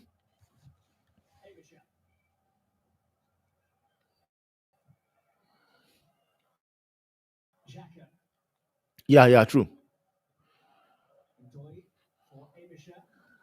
Hmm. Yeah, yeah, yeah, true, true. Hmm. Yeah. Hmm. But I thought that was I thought that was another one. I thought that was another one as well, whereby because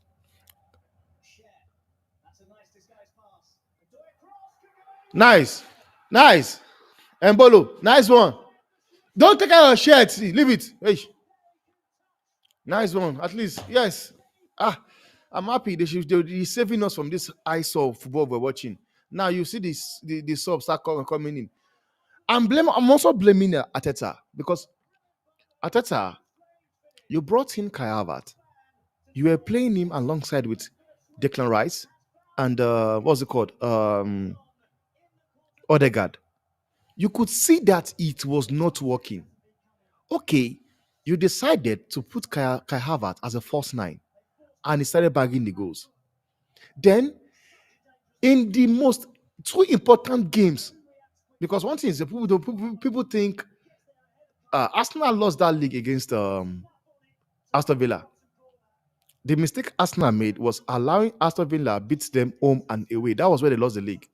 In the two most important game of the season, that was where you decided. You said, "No, man, I'm going to bring back Kai Havertz into the midfield, and I play Jesus." Like I do not understand, man.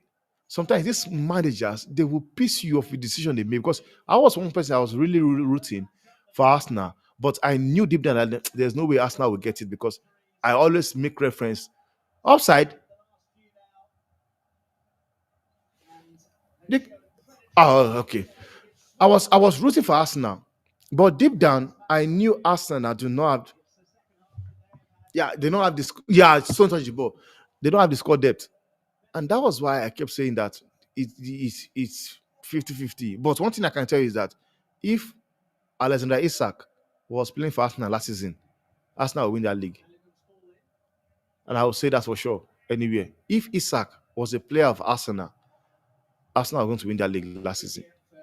So that's why I'm saying they must try everything they can to make sure that they don't allow Chelsea get Isak, because it's looking more like Isak might leave. Not because he wants to leave, but because of the fact of the financial fair play crap.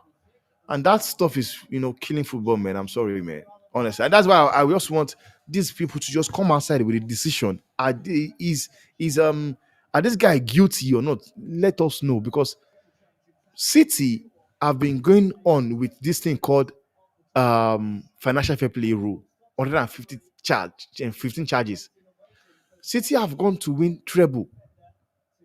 Thank God for Ten Hag and Ancelotti masterclass last season. They would have won two treble, whereby you guys are still busy saying you are investigating crap. Now look at Guy Southgate now wanting to make the substitution. Like this, like, and what is Lucia doing? Lucia is also coming out. Like, it's crazy, man. I don't understand these people, man. I don't understand, man. So you are waiting to concede a goal, whereby, hey, man, it's crazy, man. It's crazy. Bellingham is also coming off. Bellingham, come out. You're also going out, man. You guys are going on. I just want you guys to just go, man. I'm sorry. Plus, you are a Madrid fan. Go and recuperate.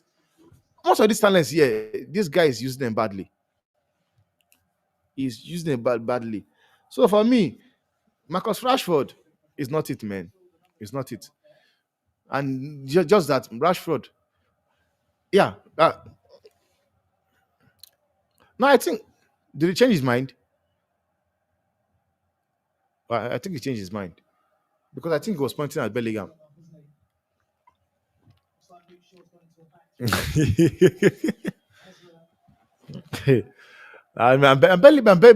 know what is that people kind of criticize Bellingham, like, it is what I'm saying, because one thing is this: Bellingham is a good player, but the hype they put around Bellingham make it seem as if Bellingham is a world class player and he's one of the best. Bellingham is a good player because when you play for Real Madrid, it means you are good. But the thing is that, if there's one thing I've seen about Premiership, Premiership, England media and the players, they are overhyped. Just like you have Gerard Brightwaite, they are talking about signing Gerard Brightwaite for 50 million pounds, 60, 70 million pounds. They are adding the English tax to everything, and it doesn't make any sense. Jerry Brightwaite is like, but I don't blame Everton. I blame United, because Everton have seen it that, okay, we can get, if Atalanta can get 72 million pounds from United, from a player like Rasmus Højlund who scored 9 goals, had his breakthrough season, they signed him for 72 million pounds. Then we have a defender as well, we can sell for that amount as well. And ha, man, it's crazy, man. It's crazy. Ish, that's incredible, man. That was a good goal. That's a solid goal, man. Yeah, and this is what I'm saying. I say something because I see people. It's funny how Manchester United fans, come outside to criticize Southgate, talk about Southgate, and I tell them that I want to understand something, because whatever Southgate is doing or happening around Southgate is what is happening around Ten Hag. Ten Hag have individual performance players like Rashford, and this is what we are seeing with guys Southgate. So now you get people, United fans, they will criticize Southgate, but when it comes with um Ten Hag, they try to defend him. But this is a good goal, though. This is a good goal, no doubt. That's a very, very good goal, man. It's a brilliant goal, man. But can they go on and can they go on down and win it? Can go on down and win it?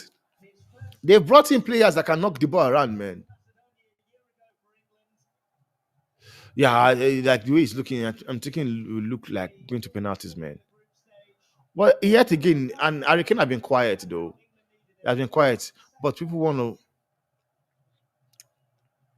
he has been terrible, man. I don't just know why they kind of just drop him for a game. But one thing is that I don't really blame him is this, man, because sometimes I've watched football whereby I try to look the game from a different perspective, because Ronaldo and Harry Kane, Rasmus Hoyland, they've kind of have the same competition whereby if you don't you know give them the ball, service them, they don't do anything. I saw it yesterday, and people were like giving Ronaldo, talking crap about Ronaldo, because one thing is that I don't know why that guy becomes the most hated footballer in the world. I watched the game and I was asking people, I said, "What game are you watching?" Because one thing is this: if there's one thing I hate, is this stupid start of Bruno Fernandes being the most creative, the most player with creating most chances. I hate that to the core. I don't understand how you come around saying a player creates most chances in England, and yet at the end of the season you don't see him going on with the playmaker award, and that does not make sense to me. You call Bruno Fernandez. I watched the game yesterday. I was like, man, you have people like, what's his name? Um, Rafael Leao. Rafael Leao too is another one. You go at your defender, you beat the defender. Why are you Why are you not crossing the ball? You want to shoot from a ridiculous, like, that's not where you can't even get a goal from. You shoot. Bruno Fernandez, quiet. And people come to tell you that he created most chances in the game. Which chances? How many goals did the striker score? How many goals did they score? Because growing up, what I know about chances created was this: you create if you create, you score. That is what we call chances created. You create, a goal comes out of it, or it might not be you that made the direct pass. It might be you that starts that move that leads to a goal. But Rashford, this guy, Bruno will shoot the ball from a 40-yard pass. They will say it's chances created, but yet you have the likes of Kevin De Bruyne winning sometimes win the playmaker award. Sometimes it's Mo Salah. So what is this guy creating? I watched that match yesterday. I mean, I want to cry. I almost fell asleep by streaming, man, because it was rubbish. It was rubbish. Just that I will also blame this guy, Martinez, for not bringing in Jota. I would like Jota should be benching Rafael Leao. I'm sorry, man.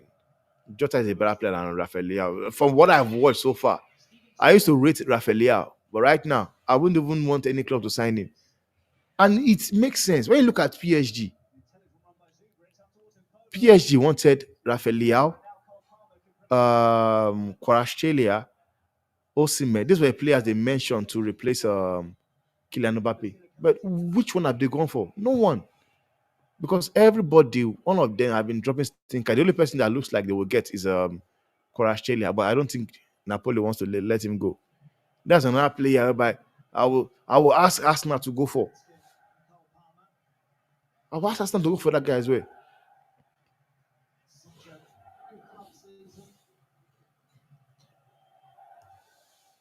No.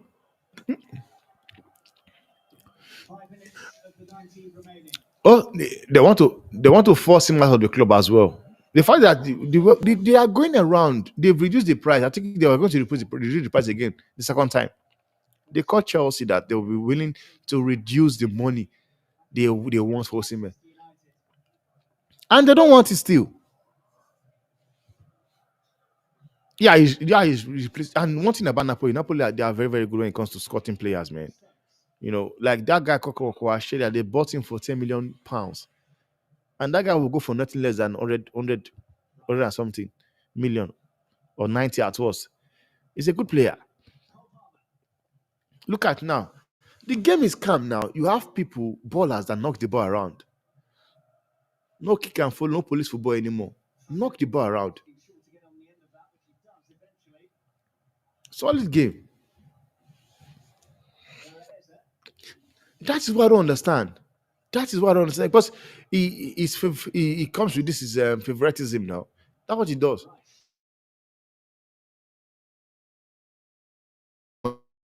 Okay.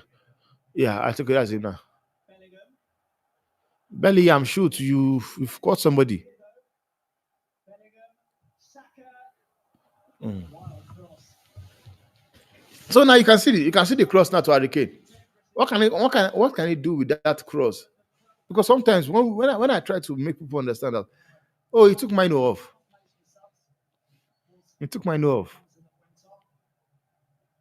Well, and that one thing. That's the game is calm now because now what I see now, Bellingham now will be playing the midfield with Declan Rice, which allows Eze and Palmer to do the play.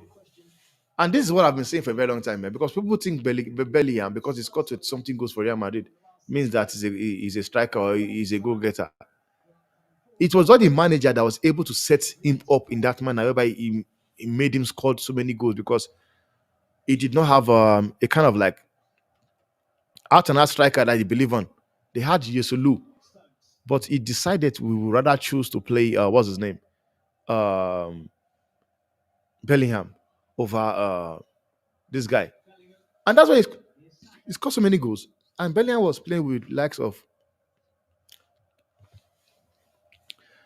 yeah, yeah. That's the thing. That's the thing.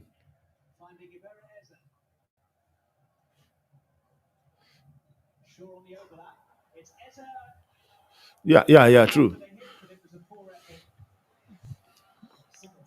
Mhm. Yeah. True. True.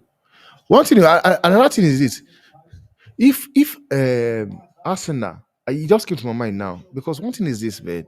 Nico Williams, his the risk loss is not too much because I know he might really prefer to go to Barcelona, but if Arsenal can get a deal done, I don't think Barcelona will care because Atletico Bilbao will care because at the end of the day, is who pays the money. But Barcelona are not looking like they want to pop out the money, man. Because people think Barcelona, okay, momentum.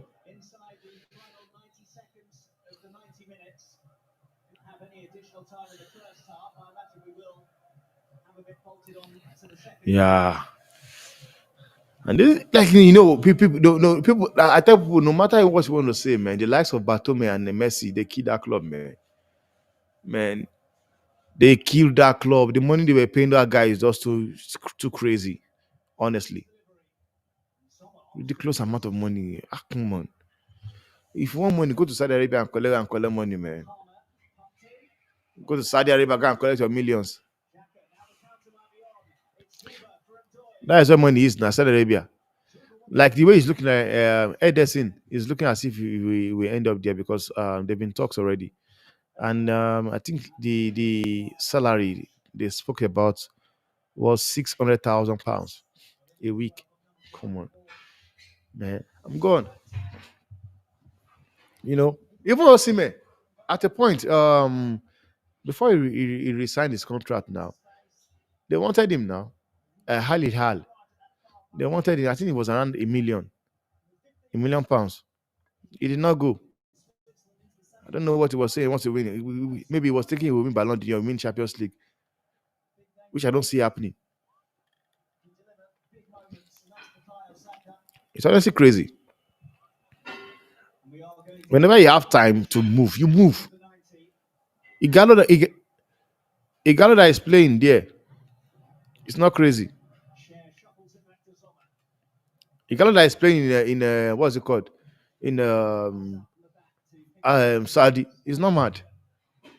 Because one thing is that at the end of the day, everybody is playing for money. Yeah. Yeah. Everybody wants money, man. Even Kevin De Bruyne, like they ask him now. He said he has more money.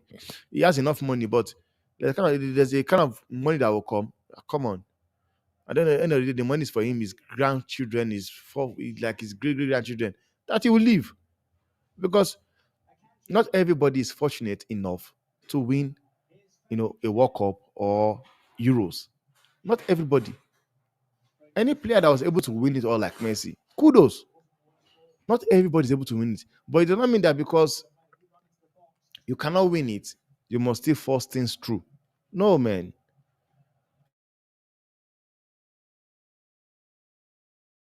You just move ahead. I will disown him. I'm sorry. I'll disown you. I'll call him and tell him, don't ever tell people I know you. Don't ever. £1 million. Oh, come on, man.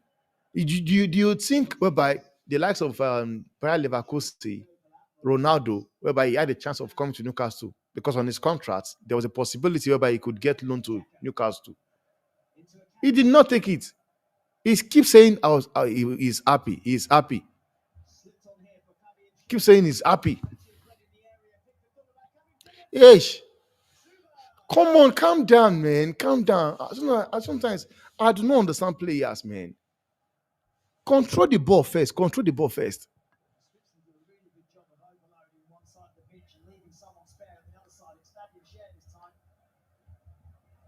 Like, like the ball is with you. Control it first. Why are you shooting? That's what about Isaac, man. That's why I like Isaac. His composure, like his composure is on another level.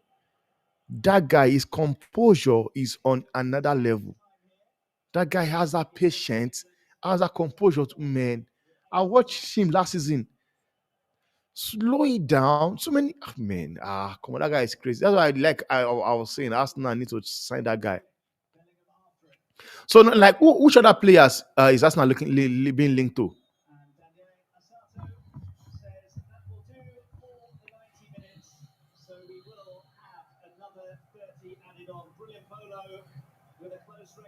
Yeah. Oh, Gukeres from Sporting Lisbon. He's a good player. He's a good player.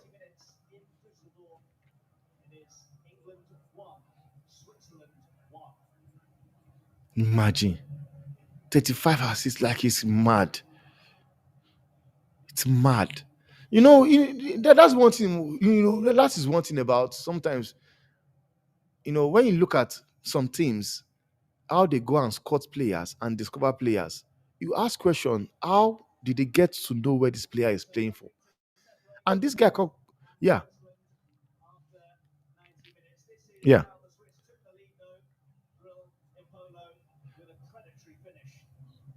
yeah, yeah, yeah, yeah,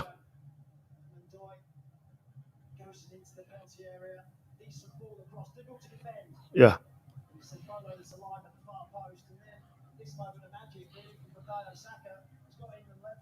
A good player, man.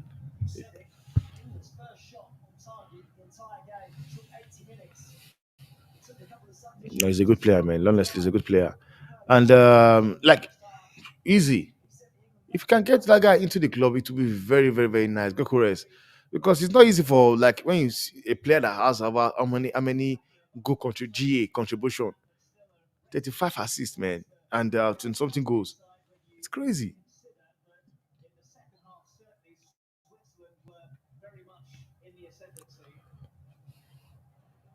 So the one you take him and Arsenal they can do the deal. They can.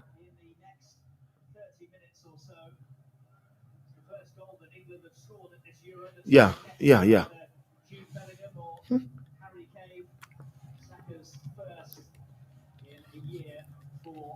No, I do believe he's a better player than Aland because one thing is that when you have a player that can assist as well, because there are the things I look inside when it comes to be a player, because sometimes a striker you don't have to just be a striker alone. Sometimes it's not a must that you must score the goal. At times whereby you will not score the goal, but contribute to something. And when you have like a number, and me, I will always take a player like that because when for him to have 35 assists means that his link of play level is high, and that is something Haaland does not have. Haaland does not have that link of play, which is why I always tell people I said if you keep Haaland, you keep Alvarez. I will take Alvarez over Haaland because Alvarez can offer you things Haaland can never offer you. Haaland offers you goal. Aside goal, he offers you nothing. And if Haaland does not score a goal, automatically he has a bad game. But that is not the same thing with the likes of Alvarez. If Alvarez does not get a goal, he's assisting. If he's not assisting, his league of play is just high. Then that's the thing. And that is something that these guys can also do well. Issa can do it very well. Gukures can do that very, very well as well. That's the thing. So Edu, the sporting director for Edu needs to just do whatever he has to do, man. Because the other thing that Arsenal are finding difficult to do is that I think Arsenal are kind of like a bit scared of this FFP of a thing. And I think they want to get rid of some players first before they actually get players in, more players. But the amount of money they've slapped on Nketiah. Who wants to buy Nketiah for 50 million pounds? Who? Nobody will buy Nketiah for 50 million pounds, man. Because they messed up giving him a new contract and putting him 100,000 pounds every week. Same went for Rhys Nelson, Lokonga. I've never even seen that guy play in national chess before. And you ask yourself, how does Edu goes around signing all these players, man? Edu should go to Brazil. Go to Brazil, go and get all these young lads that are there. Go there. Real Madrid, I don't know how many Madrid. Whoever that scores players for Real Madrid, man, I don't know, man. Does some crazy shit work, man. Because whoever they bring from Brazil have been quality. They've been quality. So Edu, man, he needs to do a better job. Go and get good players, young age.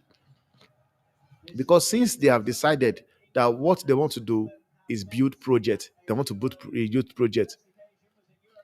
Real Madrid are the only club that are doing a very, very good because they are building young squad. I don't know how they do it, man. Because all those young lads, come on, they don't just have they like you look at them, they have experience as well. And you ask, like, this is a small boy. Like, how has he been able to acquire so much experience? And the determination, the hunger is there. I don't know if they are doing that because in Brazil they are poor, so they know players. When they get opportunity, they will do everything to make it. But these are things whereby Arsenal need to look into, because me, next season I really want Arsenal to do well, man. I want Arsenal to do well because I know that it's no. I'm a Madrid fan. Yeah, I just want Arsenal to just do well next season because the domination is just too much, man. Pep is just running away with the league, man. He's running away with the league. And that guy is also is a dick, man. Pep. Like he pissed me off it pissed me off now when he was, one thing is about the English media or journalists is dead. I always say journalism and is dead. Because when you look at people like doing podcasts and YouTubers, they will ask better question than journalists. I dislike that comment Pep made when he was asked about does he feel that the league now is being too dominated by City. Then he shifts that question that was asked from if he feels the league is dominated. He took it out of concept and was talking something about money and saying if it was all about money, Chelsea, Arsenal, Man U should have won the league in the last 5 years. And I was there looking at this press conference, and no single journalist could ask Pep what I was thinking they should be asking or felt they should be asking. Because when he said that, yeah, yeah. Yeah, it's quality, man. He's good. He's good. I think there was a point he was linked to Arsenal as well at some point now, last season or so. I think it was linked to Arsenal. He was linked to Arsenal. What does he? He plays for Frankfurt, right? I think he was playing for. Was it Frankfurt? I don't know about now, but I know there was a time when when Frankfurt won that Europa League with Glasner. I think he was playing for Frankfurt, but I don't know about now. So that's the thing. But he's a good player, man. He's a good player. He's somebody whereby he can. Okay, from Dortmund, right? Is he okay? Okay, Monaco. Oh yeah, okay, yeah. He's playing for Monaco right now. Okay, yeah. Because I lost it's been a while I watched him. I know the last time I watched him play was in for Frankfurt. So that's the thing. I know in terms of he's a good player, man. He's a good player. He's a good player. He's a very, very good player. And he's another player Arsenal can also use. Yeah, he's strong.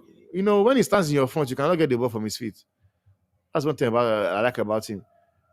You know, like Arsenal, they've got like you don't have to look for players with sexy name because these days you look at as if Arsenal are looking for strikers with sexy name.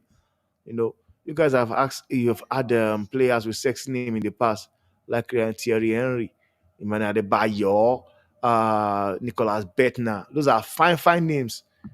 But man, Nicolas Bettner is a fine name with no quality, and Shamak as well. But those players, I say they're not quality, but those players are better than whatever Arsenal have right now on the bench, man.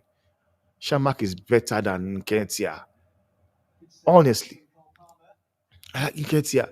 But I never understand like what this guy did at the time, man. I never understand how Ateta is able to come in and get rid of strikers that guaranteed you at least they were guaranteeing people. Wow, that was a good save. Now I'm saying Yasoma is a solid keeper, man. Yasoma, this guy is a beast of a keeper, man. A beast. Man, that's a good save, man. That's a save, man. Come on. That's a crazy save. And these are things you need sometimes. When your team is playing well, sometimes when you are called upon as a goalkeeper, you also do your part. That is it. That is man, that's quality, man. Now England are playing better because they brought in ballers.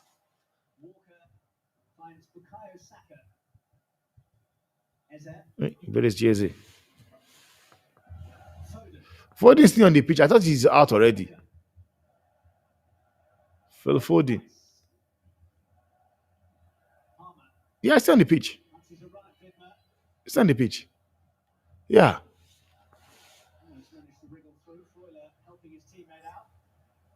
He's still on the pitch. Yeah, they should take him off, man. He's not. He's tired, man. He's tired. I'm sorry. Take him off and bring in somebody else. And England have got so many players on the bench that can actually come into the game and see those things, man. I don't think taking out Kevin Mino was the right decision, man. Kevin Mino was still in the game. Was still in the game. Kawaka. That's why I say now. He's always for favoritism now, and that's what some of these players get game time over other players.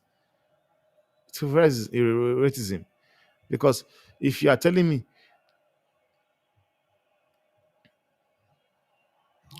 yeah, they've had a easy draw now. They've had a easy draw. They would have been out since now. England will be out. If that was happening, that's been like people think. I see people talking about some Portuguese fans calling out Roberto Martinez and Ronaldo and blah. Say, come on, that's your corner. It's just too hard. Even though you beat France, you still have France to worry, Spain to worry about. And that Spain team, yeah, yes. Now those are final before final because France versus Portugal, final before final. Those are the intensity I was expecting. I did not see it. Spain Germany was also one of it. What do you have to say about that penalty? Because for me, Germany against Spain, that handball by Marco Corella that was not given as a penalty because for me, I don't understand. I'm tired. All these referees from the Premiership, whereby they think that same inconsistency they do around in for one, I don't blame them though. I blame the UEFA official that appointed them to officiate those games because you cannot have those games in that magnitude. Then you have Anthony Taylor and what's his name officiate it. No, it's crazy. Anthony Taylor officiating and Michael Oliver officiating France. At least Michael Oliver did a good job, but from Anthony Taylor, that guy was rubbish, man. Anthony Taylor was rubbish. Honestly, I cannot believe how that was not given as a pen. Like till now, I'm still fuming about that decision because that decision spoiled that game. And it's sad, it's painful. You have two legend playing their last game yesterday. One lost to because of a stupid call from a referee. I know the worst thing is that I don't understand, man. Like I always say to people, people laugh. People know my subscribers, they know me, they laugh. I tell them, what those guys that watch that are behind the VAR, what they do, they don't watch football, they watch porn up on that VAR because I don't understand how you will just sit down there. I don't know how you sit down there and you say you're watching VAR and you don't call that as a pen. You don't call to the thing and say, no, dude, go and check that out. Come on. The same football I sit here and you can see it clearly, clearly. And somebody will tell you, like, come on, man. Football is dead, honestly. Football is dead. Eze is looking good, man. Eze is looking good.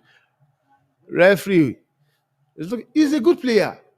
As I say, Arsenal can nab him off. Take him. When you have somebody like him now, by the day this guy is looking wasteful, Saka, you bring him in, he will play. And I don't I, like honestly, I think Ateta has also been kind of unfair to Trossard. Honestly.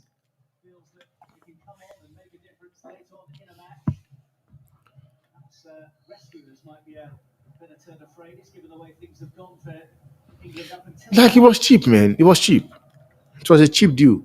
And that was because Trossard also forced a move now.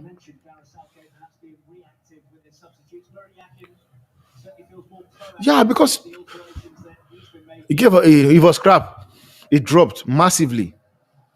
It dropped massively.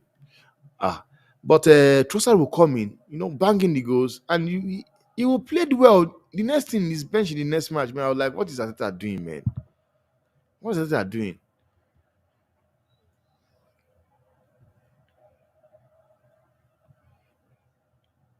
Yeah, yeah, yeah. And it's not a crime. Whenever you get a chance, you also prove yourself. Prove yourself. Because one thing is that is yeah.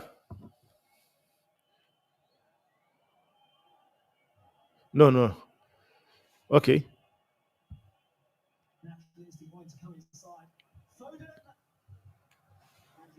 Mm-hmm.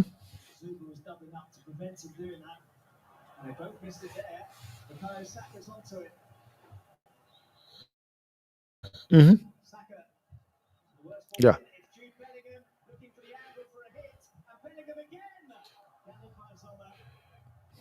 Yeah, he knows him now. But the referee now did not give him that chance. The referee did not give him that chance to, I don't understand why this guy is like that, man. Because that guy played well, man. In some games whereby he will just come in, get the goal. But Ateta was just man doing his own thing, man. And it's a disgrace, honestly. This is a disgrace. Yeah, he's a good finisher. Somehow, like even though you can play him as a striker because he knows how to position himself as well. But though I've never seen him. I saw playing. He was playing. I saw him play as a winger.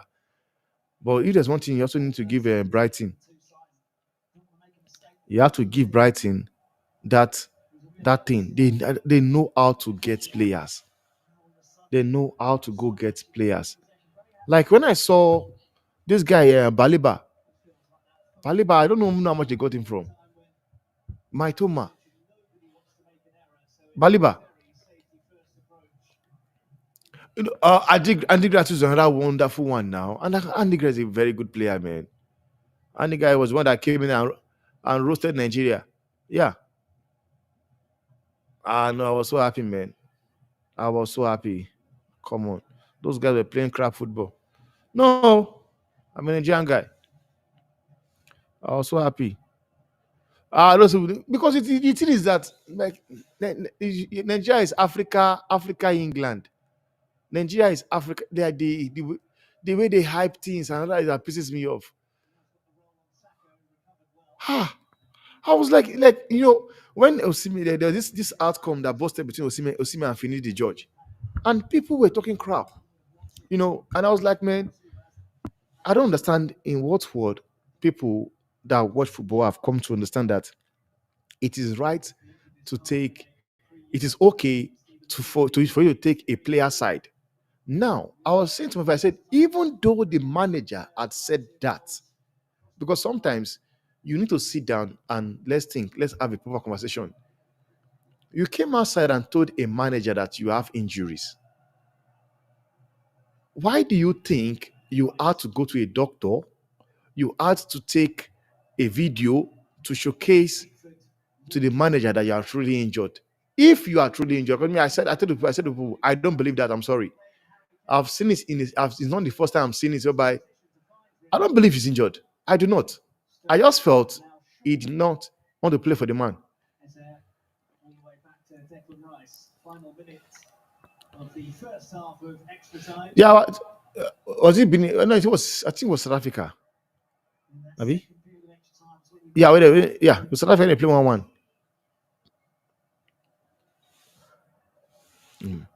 Just, just imagine. Yeah, that's what I'm saying. That's what I'm saying. You see, you are injured. And even though, okay, you say you are injured, with the kind of injury you were showcasing, faking, working with a crutches and the one you wear on the shoe, like you were there busy jumping up and down at Davido's wedding, whereby you should be recovering from your injury, whereby it is now you are recovering for a new season that want to begin.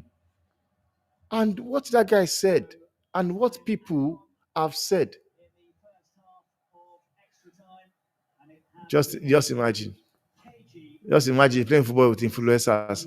Then an influencer just come and clear you. You have injury. The club now will suffer for it.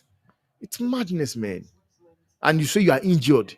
You are playing football with the likes of Sabinus. I was saying this in Nigeria, Okosha and Sabinus and all these comedians in Nigeria. So tell me, so was Finidi right or was wrong? Because this man, you're talking about a manager. Okay, I don't rate him as a manager. I might not rate him as a manager because I've not seen what it's all about. But the honest truth is that okay, he has been given the job to be a manager of Nigeria. All you guys could do is respect the guy. Then now, I believe Osimhen believes that man, that guy is not good enough to coach him. That's what he feels. Now I said you guys are talking crap. I said Osimhen, like, and I'll say it again anywhere, even to his face. Osimhen will never, get to be a player or achieve whatever Finidi did in his career. Till his career will be finished. Osimhen will never get there. Osimhen will never get there. People were telling me that the Finidi won African Footballer of the Year. I said, dude, we are talking about Finidi that was playing in a time whereby he was one of the best wingers in the world. This guy played for Barcelona, played for Ajax, the best club there. Osimhen has only won. He has only won what? Scudetto. He won Scudetto with Napoli. And all of a sudden he thinks that is this everything. It's not. And I've been proven right already. No club wants him. Whereby Napoli are even saying, okay, no worry, we'll bring that the money, just come and take him. They don't want him. Because one, he's also injury prone. He's injury prone. Because otherwise, I told my friend, oh, that's not fine. I said, if I was you, I would never go close to Osimhen because Osimhen is another Gabriel Jesus. Gabriel Jesus is another player, another injury prone like Gabriel Jesus. So how do you go out and go and spend how many million, bring in Osimhen? The next thing is not even available for the most entire game of the season because he's injured. But whatever he's doing himself because clubs out there are looking. And nobody wants and Osimhen, they will come and tell you Osimhen is 24, 25. Lie people. Osimhen that is 48. Come on, man. Osimhen. That guy is crazy. Osimhen is 25. Osimhen. Who? Victor Osimhen 25. No, nah. There's no way. That guy is in his early 40. People don't understand. Why is he having injury up and down? Why is he having injury up and down? You come, you want to be lying their age. Man, come and tell us you are this one. You are this one. That's why they what's his name? Is it Diego Costa? Diego Costa says he was 29, it is 25 before 2024. When I look at Diego Costa, I'm like, ah, God. Diego Costa, you play for you like this. You see, you are 25. Ah, no, nah. Come on. That is Osimhen. Football age. There's no way he's 25. I'm sorry. It's not even 30. I can say it anyway. Osimhen is not 30. I'm talking rubbish. What's his name? Emenike. Emenike. Emenike was in South Africa, yeah. South Africa, whereby he was selling there is thing they call a pop off. They call it Maguinya, yeah. That was he was selling in some hood before he goes training. But when he hit it, all of a sudden we were hearing that he's 28.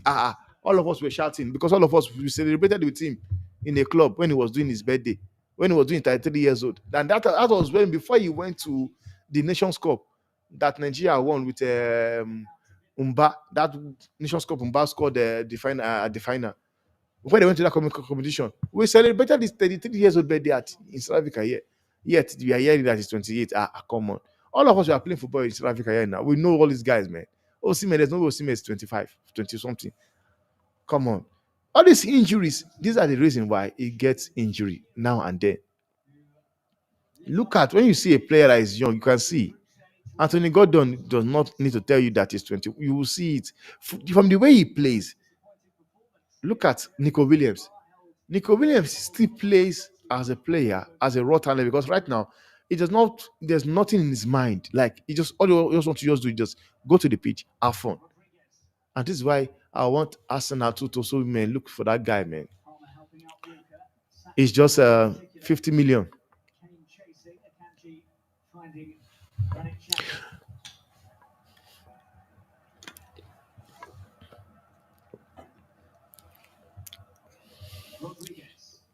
I know. They can. I know this guy called Laporte.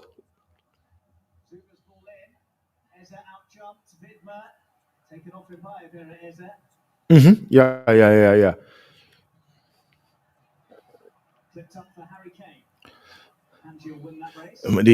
They have also turned back, but they've turned out so much money, man. Barca, they turned down. Was he? I think it was. Hurricane is injured. Hurricane is injured. I think it was he 200 million pounds. But you did not need to do that, man. Akonji, come on. But this is what I don't understand. You see, what is that? I was watching but the Southgate catch him once now. You are in front of there. You cannot just catch him once.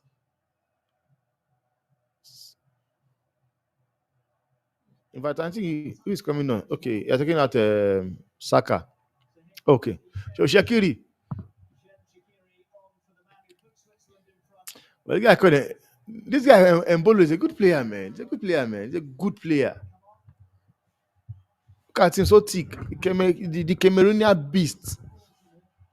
You know, but I do agree now. I think it's now high time now, whereby that thing that Mourinho said. When Mourinho said that, he has to because he needs he knows that this is going to penalty shootout now, and he needs Vantoni because he's a banger when it comes to penalty shootout. That's the thing. Yeah, I don't think he has been. He has not, man. That guy. I don't know how he does it, man. I don't know. His conversion rate for penalty is 100. You can't even say because every penalty he has taken, he has scored all of them. He has. He's so calm. So calm. Like he will looking. He's not like no, I'm facing down. I don't want the keeper to see my face. Keeper, look right into my eye. You are not catching. You're not saving it. Look my face. Just look here. Just look at me, but you're not catching it. Like man, it's crazy, man. Honestly, it's crazy. So now I think everybody now is playing for the penalty. Like you say, he said that he's going to go to penalty.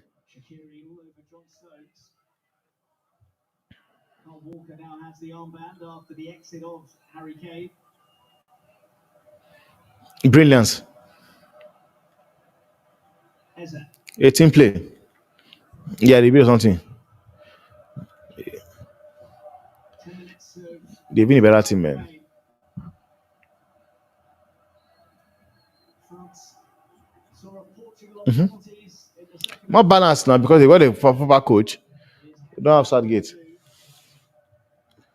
They do not have Gareth Southgate.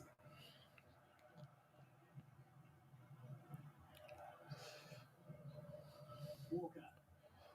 Neither side overly committed. Injury Williams as well. A lot of tired legs out there.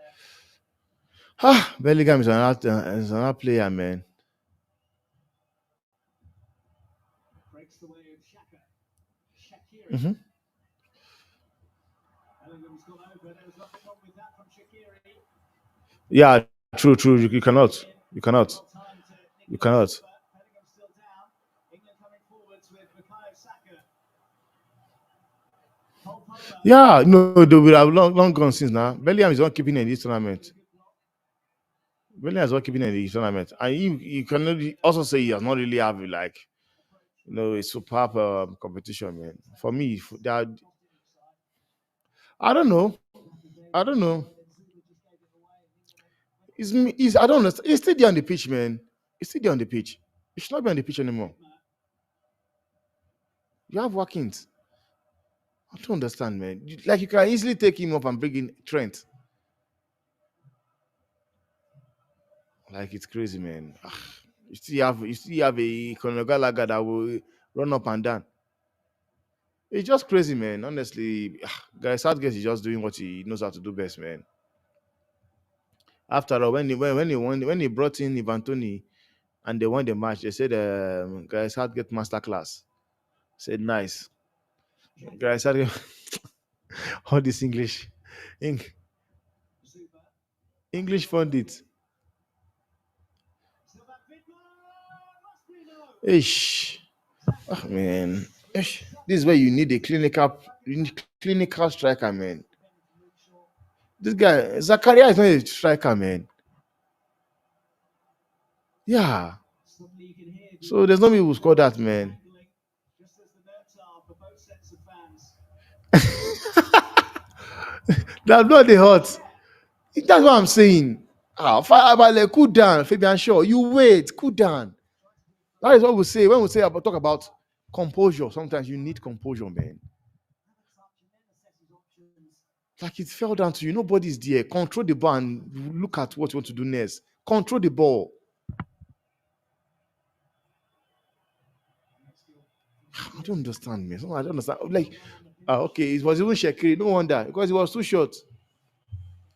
This guy is short, man. He's too small. Yo, Shakiri, he's too short. If the Switzerland players have been, calming down, like taking that decision through, I know they probably would have won this match, man. They've had some decent opportunity, but if they had controlled it and just wait and look for the next pass, they would have gotten some goals. But you see one thing about this third place, man. I don't really like that third place, man, because now he's taking out Fifodin, Will take his leave here. taking out Fodin. And Trent Yeah, Alexander-Arnold to and now are you taking him out to come and play penalty shootout? Because you ask yourself shootout, for the because I see the same thing against yesterday, where the manager was bringing in Jao Felix. You are bringing in Jao Felix to play a penalty shootout, whereby the body is not even warm as yet. The body is not like he has not really felt the game. He has not gotten to him. You're bringing in him. And what happened? He was the one that lost. He was the one that lost. Like, I don't understand, man. Sometimes, but I was expecting Diogo Jota, not even Jao Felix, man. I was expecting Diogo Jota as well. But what I want to ask is this: I don't know, man, because if there is something I've not understand now, it seems that Benfica, like it seems there's a system that Benfica plays, that makes player excel in their setup. But once they go out, they don't flourish. Enzo Fernandez is one of them. Darwin Nunes was another one, and now Gonzalo Ramos is another one. I do not understand. Like once, yeah, Nunes have been terrible, man. So I don't know. It doesn't mean that, like, what system can it be that they play that make those players looks very, very good in their team. But once they leave, man, they become crap, like crap, crap, crap. Honestly, but you get like Gonzalo Ramos can't even get into PSG team. Honestly, Shaqiri launched the ball now.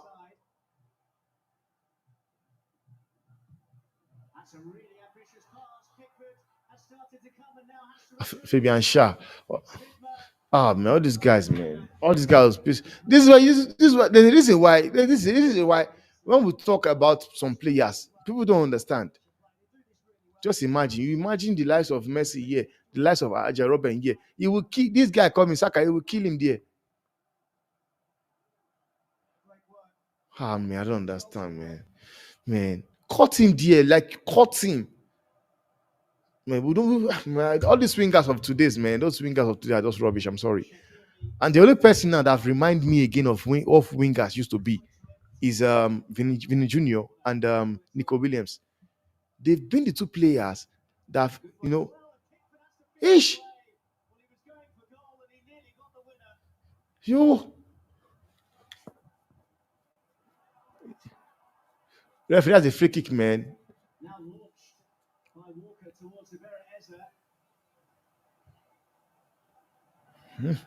Ah, he stopped the ball.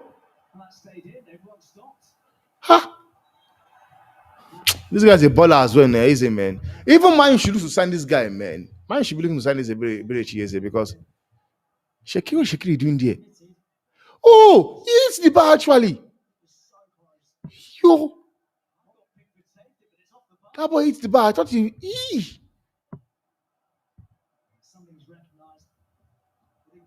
Man, he never saw it coming.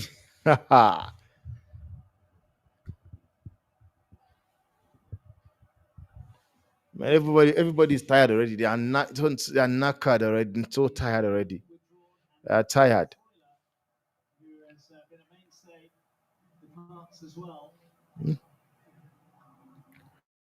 And this guy, I think this guy plays for Okay, Anduni. I think he plays for Burnley as well. Anduni.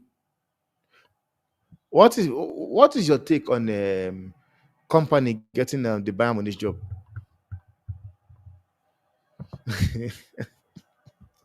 What's your take? I was telling Baba he went to that Baba is strong. Go. He must give me his number. Let me also go to him, Shem. Because how do you go from winning two games? You won two games and he got Bayern Munich's job. People are getting sacked with that sum, and him is getting the job with it.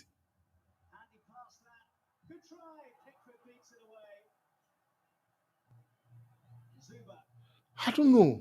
Maybe his style of play. I don't know. Can you wait? Can you leave the boy alone? This guy called Winman. Leave the boy alone. Do you have to put your leg in everything? What these guys, man? Calm down. But if he, they can feel the pressure coming right now.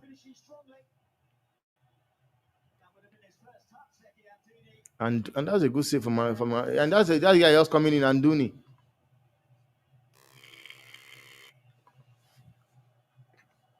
I would love to see what the media is going to talk about Gareth Southgate and the players. Because if there's one thing I know about England, they know how to. Whoever miss here is going to get banter. I know them very well, man. Those guys, man. Some of them would have staked so much money in this bet because that's what they do.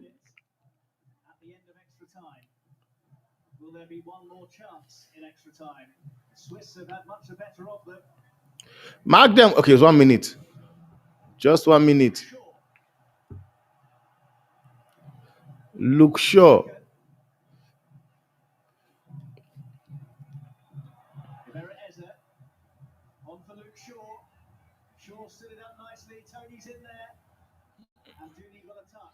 Not even that's a good cross, man. short. Kyle Walker, can he get the ball in? It's an awful delivery. Kawaka the only thing Kawaka has off to offer is just pace, man. Just a simple cross. You can't even just deliver a simple cross.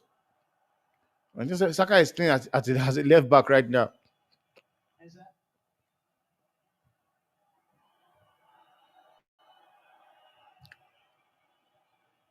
Referee, referee, stand up, Ivatoni. Stand up. Give him a penalty. No, yeah, he's a thief. Yeah, the game is done. It's penalty. Going to penalty shootout. It's penalty shootout. Let's see who has the better keeper and who has the yeah.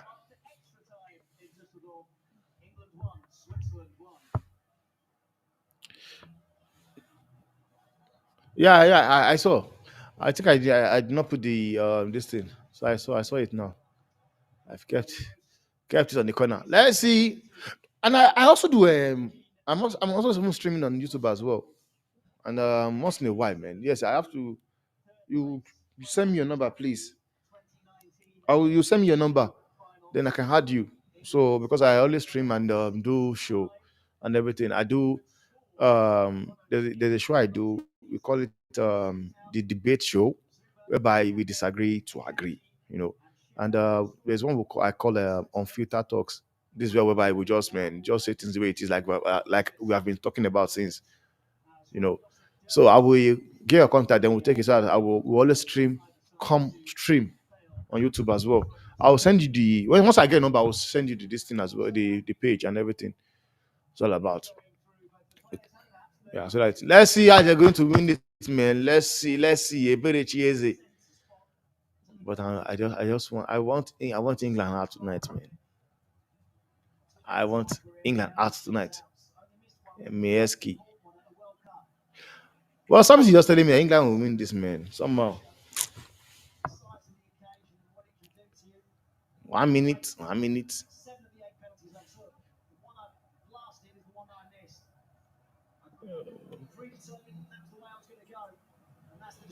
Okay. Okay. Let me check. Okay. Let me check now.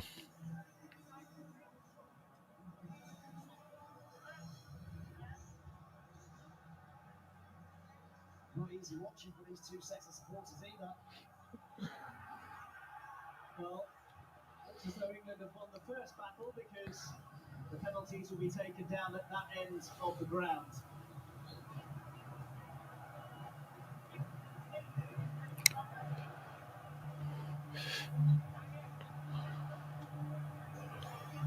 Smiles between both of the captains, probably masking the nerves that Yeah, I followed you now. You can send it to me now.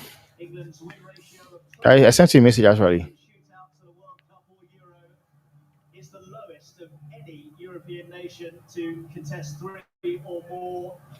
And they're only Let's go this, Jan Sommer. of 45 spot kicks taken. Johan Sommer. He knows all about the pressure of a penalty shootout at a Euro. Gareth Southgate famously having one I think Kopama is going to play the first penalty. in 1996.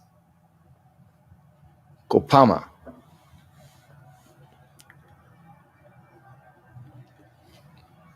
And now, who's taking them? That is the big question. Who's got their hand up? Who's giving the hero? Will it be Pickford? Will it be Sommer? Well, Jordan Pickford made shootout saves from Andrea Bellotti and Jorginho in the last Euro final. Wasn't enough to get England over the line, of course. But Yeah, it's Kopama. confidence in his abilities and gives the England supporters a wave as well. So it will be England to take the first of the penalties. Cole Palmer, who has had a standout season. Kopama is taking the first kick. Jan Sommer, you can see there, knows how to deal with spot kicks. Yeah, it's very good penalty. Compromise is very good pen, man. But you know that sometimes you can be good at penalty, like what happened with Ronaldo and you're not black. Nice. Yeah, so we saw him lost penalty, and people were talking like people like football is like that. Football fans are like that, man. And that penalty he lost against you're not black. That was the 14th penalty he was playing for the season. He scored 13, and that was the first penalty he missed. That was the first penalty he missed. Ake, it's Ake. Ake is taking the first penalty for Switzerland. Ake, can he get it?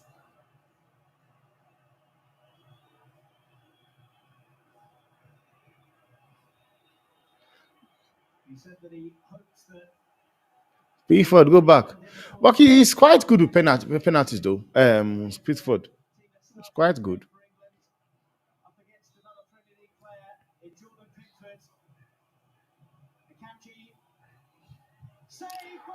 What is that? What kind of pen is that? That was crap. That was crap. You're making him look good. Like what sort of pen is that, man? Like what is the essence of you coming out to take the first penalty like that? Like I don't understand. Like I like and you come and take the first penalty as well. Oh man. If you want to put the pressure on your team, you don't just do it the first penalty, man.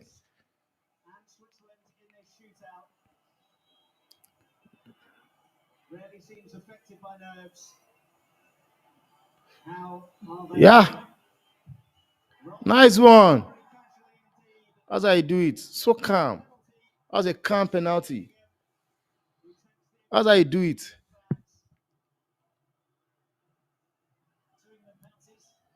That is how you do it. Nice. That's how you do it, man. Oh, he's taking the next one. Fabian Shah. Ah, I see this one skying it over.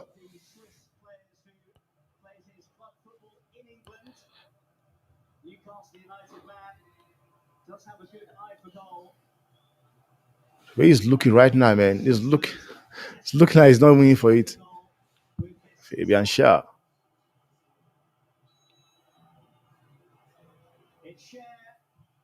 Oh, nice one. It's so calm. Calm. Be calm. Kyle Walker. Come and take a penalty and miss it.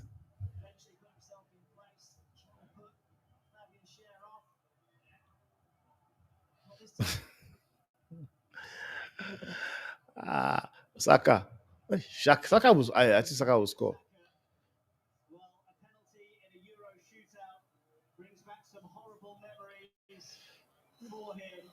Yeah. Yeah, he missed now. Italy. He missed Rashford missed and Sancho. Yeah, and that's when they went there. That's why they went in on them for racism now. And it's a disgrace.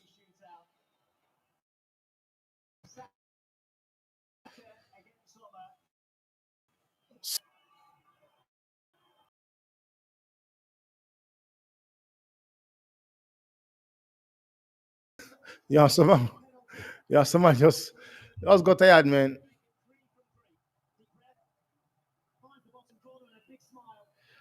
These guys, man, they will throw themselves to the final, man. I don't like them because you start you start screaming. It's call me no. I hate that. I hate it. I hate them singing that crap song. It's call me no. Football is call me no. It's rubbish. Allah country someone play the first penalty.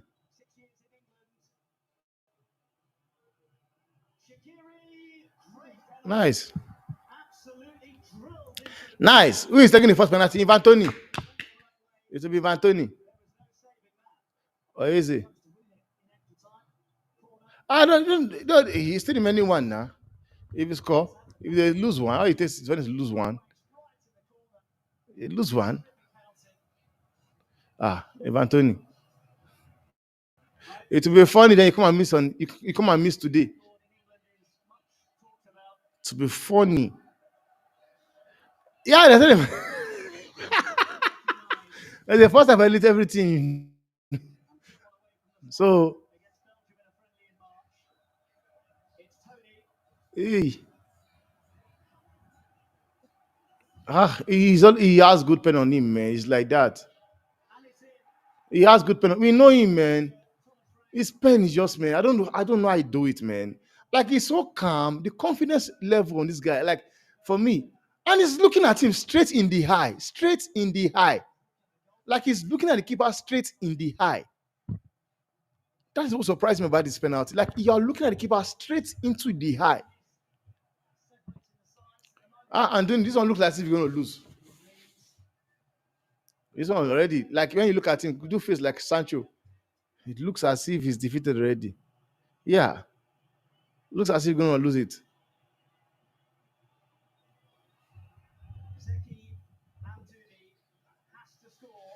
Yeah, let's see. Whoa, whoa, whoa, whoa, whoa! What is Pickford doing there? Pickford, what are you doing? Maybe it to be easy or maybe, yeah, I think it to be between. It has to be easy, man. Yeah, yeah. Stone plays good penalty as well. John Stone's good. Trent, I've not seen Trent in penalty, but I think he will put it in. He will put it in, man. Mm. He will put it. I believe he will put it in, man. Yeah, they will face Netherlands or Turkey, but I would love Turkey to go through actually, man. I believe Turkey will do a better job. Turkey and England, they will do a better job over Netherlands, and that's it. Yeah, it's a banger.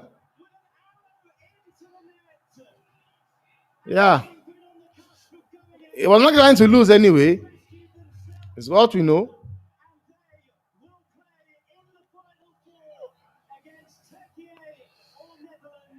But I don't know what I like, man. You want to ask, like Akonji, what are you doing there? Playing the first penalty. Honestly, if there's something I don't like a player. You will not sure of yourself. You are playing the first penalty. Nice. That's a good pen, man.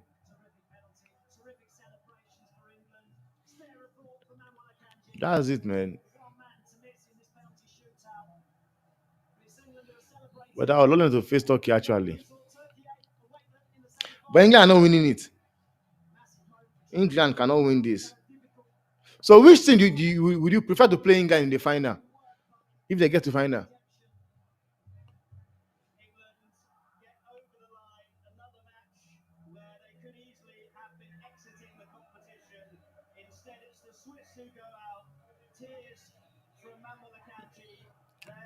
Manuel Kanji.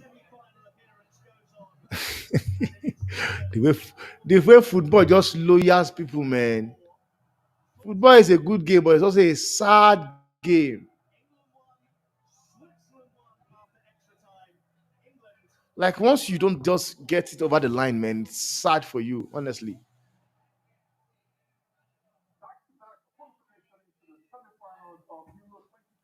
And as people might talk whatever they want to talk about Gareth Southgate, but Gareth Southgate have been able to make this team a team that goes to a competition and get to semi-finals.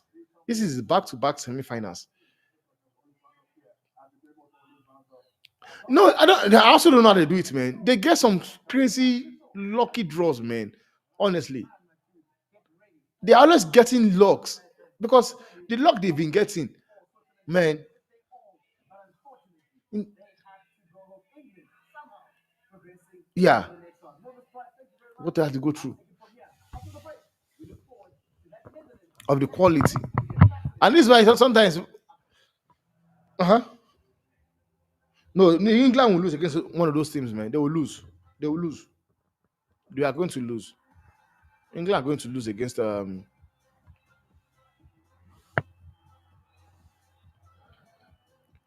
if there's someone do what? Yeah, yeah. And winning it, yeah, it's possible. Yeah, it's possible. And if they win it, if they win it, I hope people will shut up because I've been telling people. I said yes. As much you want to criticize Gary Southgate, sometimes you cannot deny the fact that this guy came into an England team because they tell you he has so much talent. He has so much talent. The golden generation. I've been telling people. I said this is not the first time I am seeing England having quality players and not doing anything. This man has been the guy that has come in that have make taking you guys to semi-final back to back, taking them to a World Cup final, taking them to a final Euros, a final Euros. He's the first guy to do it ever that's 1966 World Cup they won. Because you look at it now. I said to somebody, I said, they've been time. One of my friends in UK, I said, there've been time whereby you guys have played. You've had the likes of Gerrard, Owen Hargreaves, David Beckham, Michael Owen. You've had Lampard. You have Rio Ferdinand. You have Ashley Cole. You had Paul Scholes. You had Emsky, Peter Crouch. What did they achieve with it? Nothing. This guy is the one that came in has been able to get England into competition. But right now, if you go on Twitter now, you will see guys Southgate trading for being a terrible manager, for being a bad manager. Go, you will see it on Twitter now trending. But they will not come to understand that this guy has been the one that have come into the club, and he has, all of a sudden make sure and guarantees us to be a team that gets to quarterfinal, semi-finals of competitions. And now this is it. This is another semi-final. So I just hope people that talk crap about guys Southgate will calm down. And me, I told one of my friend, what's his name? He's also in the UK. I said to him, I said, I see England go Man you going for Gareth Southgate. The guy was like, no man, he does not want Gareth Southgate in his club. He will take over. They will rather have Tenak to stay. I was like, man, because at first, before they brought in Ruth Van Nistelrooy, I was saying it was Gareth Southgate they were waiting for. But right now, I believe Mr. Roy is the next United coach because I think Tenak they'll sack him anyway. They'll sack Tenak anyway. They'll sack him. They'll sack him anyway. United need to go and Arsenal go and sign Gokores. Where are you?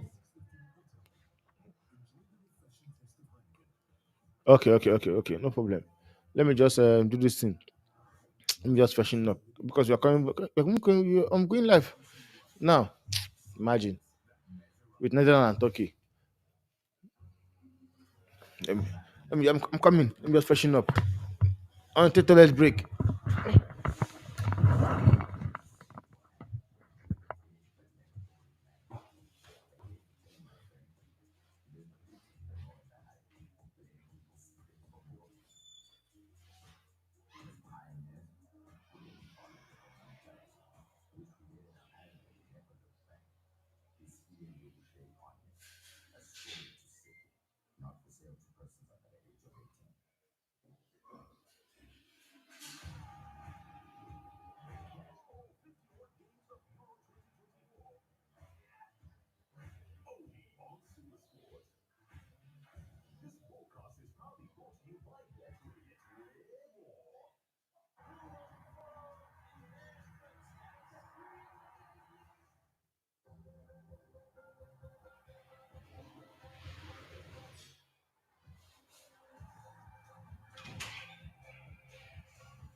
on the world stage for some time now, and they'll be hoping that they can get back and hopefully at the end of the game celebrate like the fans are. We know the color that any color in the Euros.